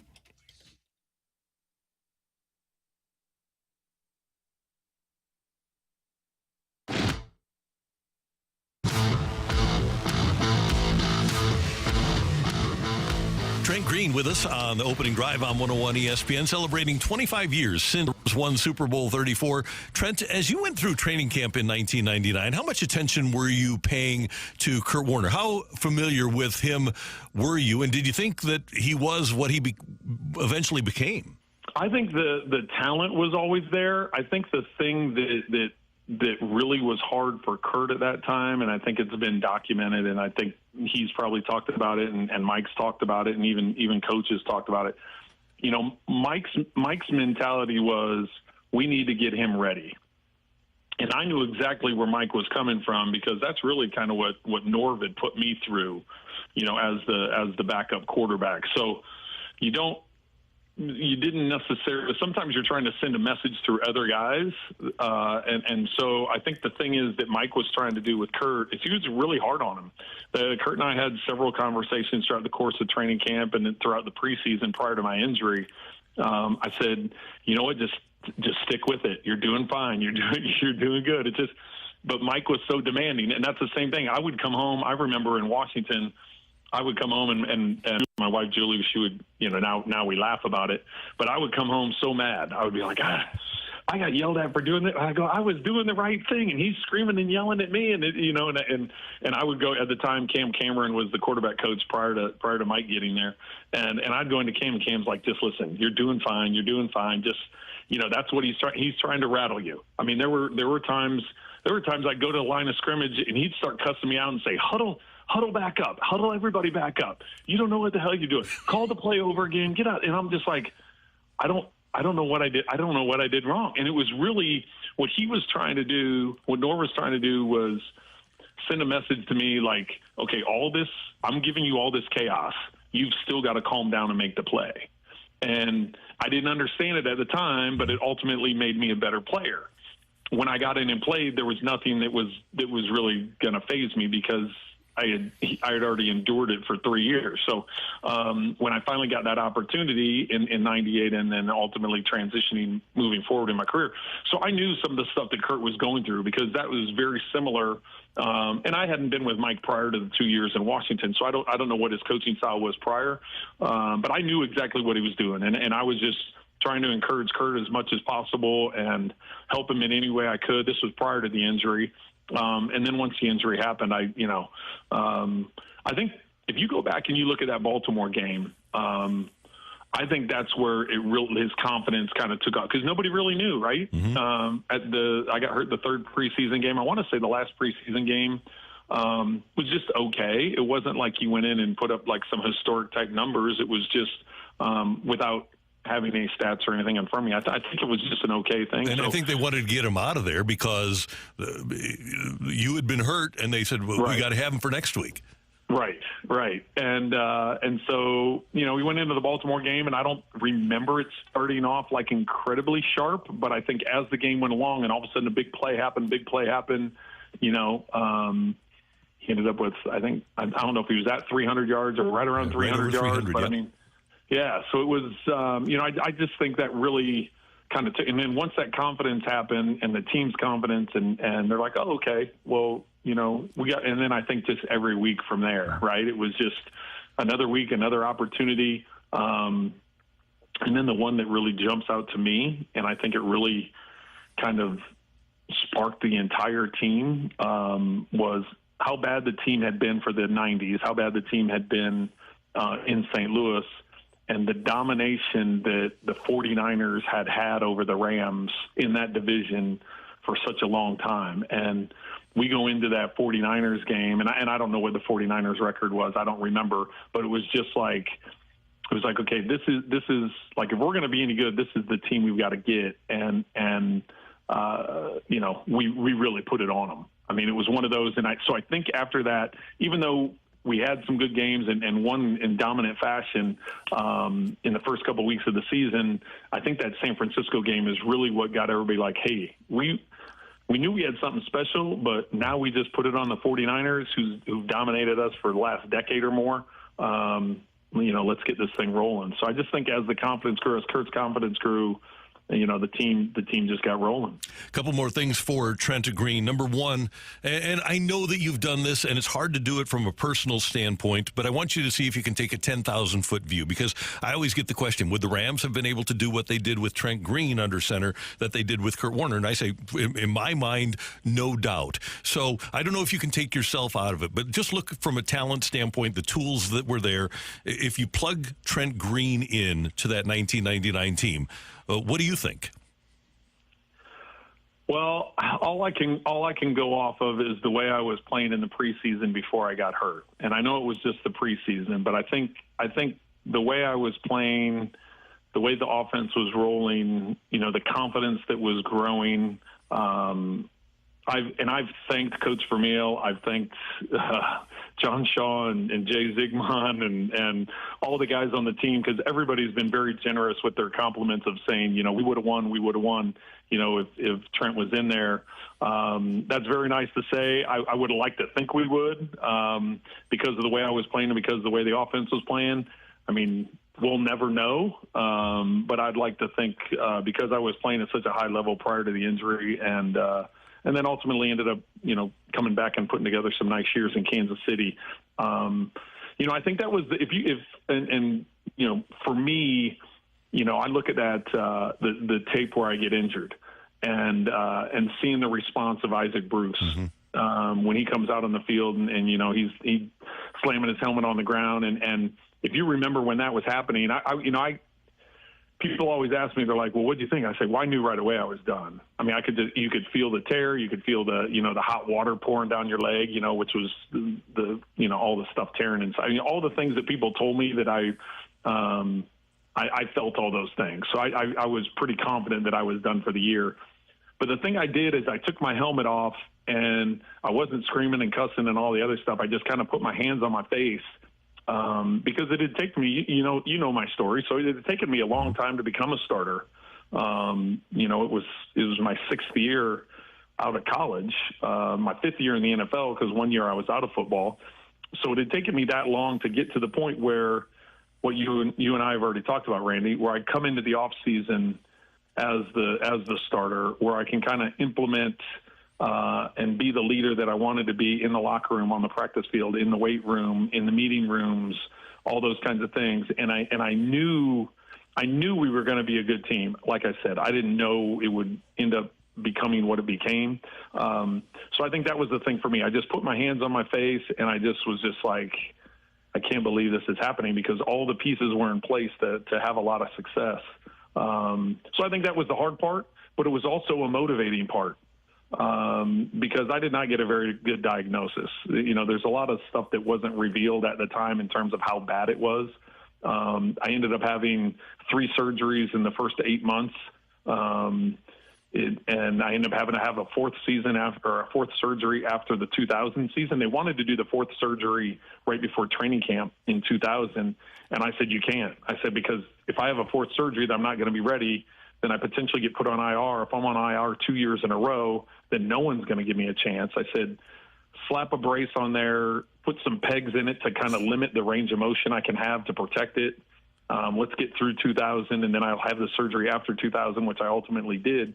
I go, but I've got to give myself a chance. And just, the surgeries, the rehab, the workouts, like all that stuff. But I always kept dialing back into what had transpired after the 98 season, moving into the 99 season as to a motivator. I didn't want that to be the end of my story. And fortunately it wasn't, but it was very nice of you to say what you did. I do think we would have, if I had continued playing the way that I was prior to being hurt, I do think we would have had a really good chance to win it all. Trent, as we wrap up here, you were a fan, a player, you've been a great analyst for a long time. You played with a group where Isaac is in the Hall of Fame, Orlando is in the Hall of Fame, Kurt is in the Hall of Fame, Torrey is going to be in the Hall of Fame, Coach Vermeil is in the Hall of Fame. Marshall, don't forget 2-8. Got to remember 2-8. Do you think that you played with, if not the best, one of the 3 best offenses in the history of the league? I believe so. I really do. When you think about who were you going to cover, right? I mean, you talk about all the guys up front. I mean, all those guys, anchors along the offensive line. Orlando's in the Hall of Fame, and Mike ends up not coming back because he's a free agent, so he signs in Arizona. Just the pieces that moved around up front. But then you talk about the skill positions who, all that are in the Hall of Fame. Who are you gonna? And I've had this conversation with guys over the years. Who are you guarding? Who are you going to double team? Are you going to, you double teaming Isaac, then you're leaving Torrey one-on-one. You double teaming Torrey, leaving Isaac one-on-one. Oh, you're going to try and double both of them and leave Oz and Ricky one-on-one. Oh, but you got Marshall coming out of the backfield one-on-one with the linebacker. It's like, that's why I think, that team being regarded as either the best offense of all time or definitely the offense that kind of changed the way you looked at offenses. There were some incredible offense. The Jim Kelly Bills were an incredible offense. Warren Moon and what they did with the Oilers was an incredible offense. Aikman and those guys, but it was really Aikman, Irving, and Emmett, right? It's the 3. Whereas, on this team, there was more than 3, so it was, I don't know. I'm biased. I know. We could have these conversations with, John Taylor, Jerry Rice, Roger Craig, Joe Montana. You've got 4 guys there. Stallworth and Swan and Harris and Bradshaw. So you've got a good 4 players. Obviously, Hall of Fame guys there. I mean, you can make the argument. That's the great thing about it, is you can make this argument. But the greatest show on turf in '99 has to be a part of that argument. Trent Green, love you. We love having you on the show. Thanks so much for talking, and it's always great to reminisce with you. And look forward to seeing you. I'll catch you at an NFL game. I'll make an AFC game that you're doing sometime this year. That would be great. I'm back at it year 11 with CBS, and we'll have some good games. And it's always great catching up with you, Randy. I appreciate the time. Thank you, Trent. Take care. Fantastic interview with Randy Carricker. He recorded that last week with Trent Green, and you can listen to that interview again on the 101 ESPN app. Also, right now, you can get signed up to play in this year's Fastlane Pick'em Challenge over at 101ESPN.com. Make your football picks each week and see if you can beat the guys from the Fastlane and the dudes from the Rizzuto Show. The Fastlane and the Riz Show are throwing down all football season long in the Pick'em Challenge. Get signed up before today's opener. Well, you have time is running out here to play in the Pick'em Challenge over at 101ESPN.com. Also, each week, the Fastlane and the Rizzuto Show are battling in the Pick'em Challenge, but sometimes they get together and they hang out and watch some football in person. You can join Scott Rizzuto from the Rizzuto Show and the Kerry Davis from 6:30 to 8:30 over at Hot Shots in St. Charles. Come watch the NFL season kick off and get signed up for some 101 ESPN and point giveaways and enjoy some cold Bud Light. That's this Thursday from 6:30 to 8:30. That is today with CD and Riz at Hot Shots in St. Charles, brought to you by Bud Light. Coming up next, we have Rock and Roll.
We've been talking about it all morning. The NFL season is finally here as the Ravens and the Chiefs kick off tonight. And what's the best place to play your daily fantasy? It's with Underdog Fantasy. Over 1 million fans across 33 states got in the game last year and learned that lesson. You can win up to 1,000 times your money just by choosing higher or lower on your favorite player stats. Let's build a lineup for tonight's game. I'm going to go to the ones I already have. Derrick Henry, higher than 0.5 rushing and receiving touchdowns. I mean, the guy is the definition of a touchdown vulture. I think he's going to get one tonight. And then we're going to go lower on Patrick Mahomes and Lamar Jackson stats because it is week 1. Offenses start a little bit slower. We're going to go lower on passing yards for Patrick Mahomes, lower than 266.5, and higher on Lamar Jackson's rushing yards, 47.5. So we're rolling with that Ravens rushing game. Here's the thing. You can start with that entry, but the best thing you can do is sign up with Underdog right now because they're going to give you another pick to add on that's going to increase your times money win on your entry. And it's so easy. Making picks is straightforward, and signing up is even easier. You just head over to Underdog's simple-to-use mobile app, which I always use, or to UnderdogFantasy.com. Sign up with promo code ROCC, and Underdog is going to give you a free pick to use on your first cash pick'em entry, plus up to $1,000 in bonus cash when you deposit. You just go to that entry we built, and you can add in that free pick just like that. That's Underdog Fantasy, promo code ROCC to claim your new customer special of a free pick and that deposit offer. Must be 18 plus present to state where Underdog Fantasy operates. Terms apply. Concern with your play. Call 1-800-GAMBLER. Visit www.ncbgambling.org.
gonna rock! And roll.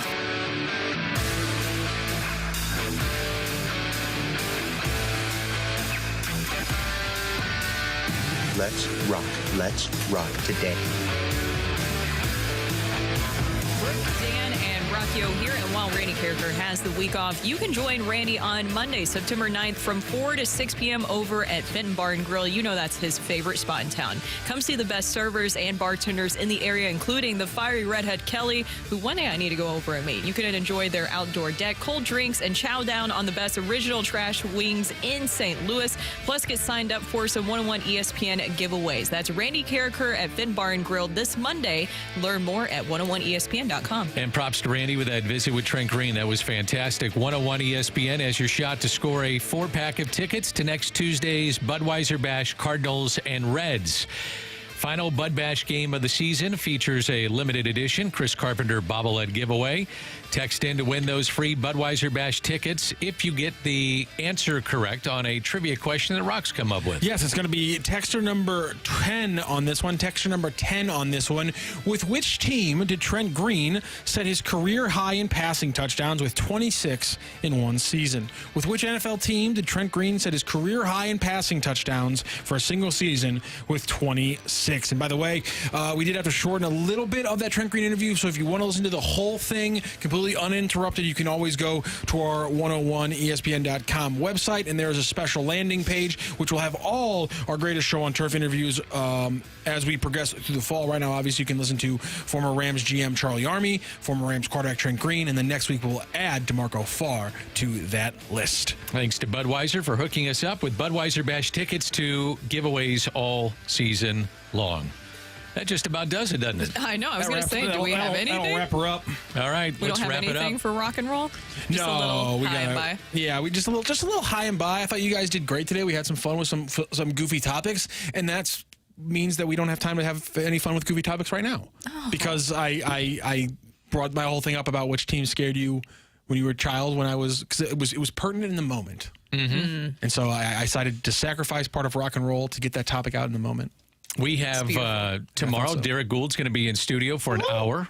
So he'll be with us from 9 to 10. We also have Jeremy Rutherford will be part of the program. We've got Jay Delsing, who's going to be participating in the Ascension Charity Classic. JR will talk about the Torrey Krug news. And I believe we'll be talking some Mizzou Tigers as well. Chris Trevino. Chris Trevino will join us to talk some Mizzou Tigers as they have not a big game this week, but it's Buffalo, and you always got to be worried when they come into town. Well, you have to win. And by the way, that game is officially sold out, so Mizzou is doing well.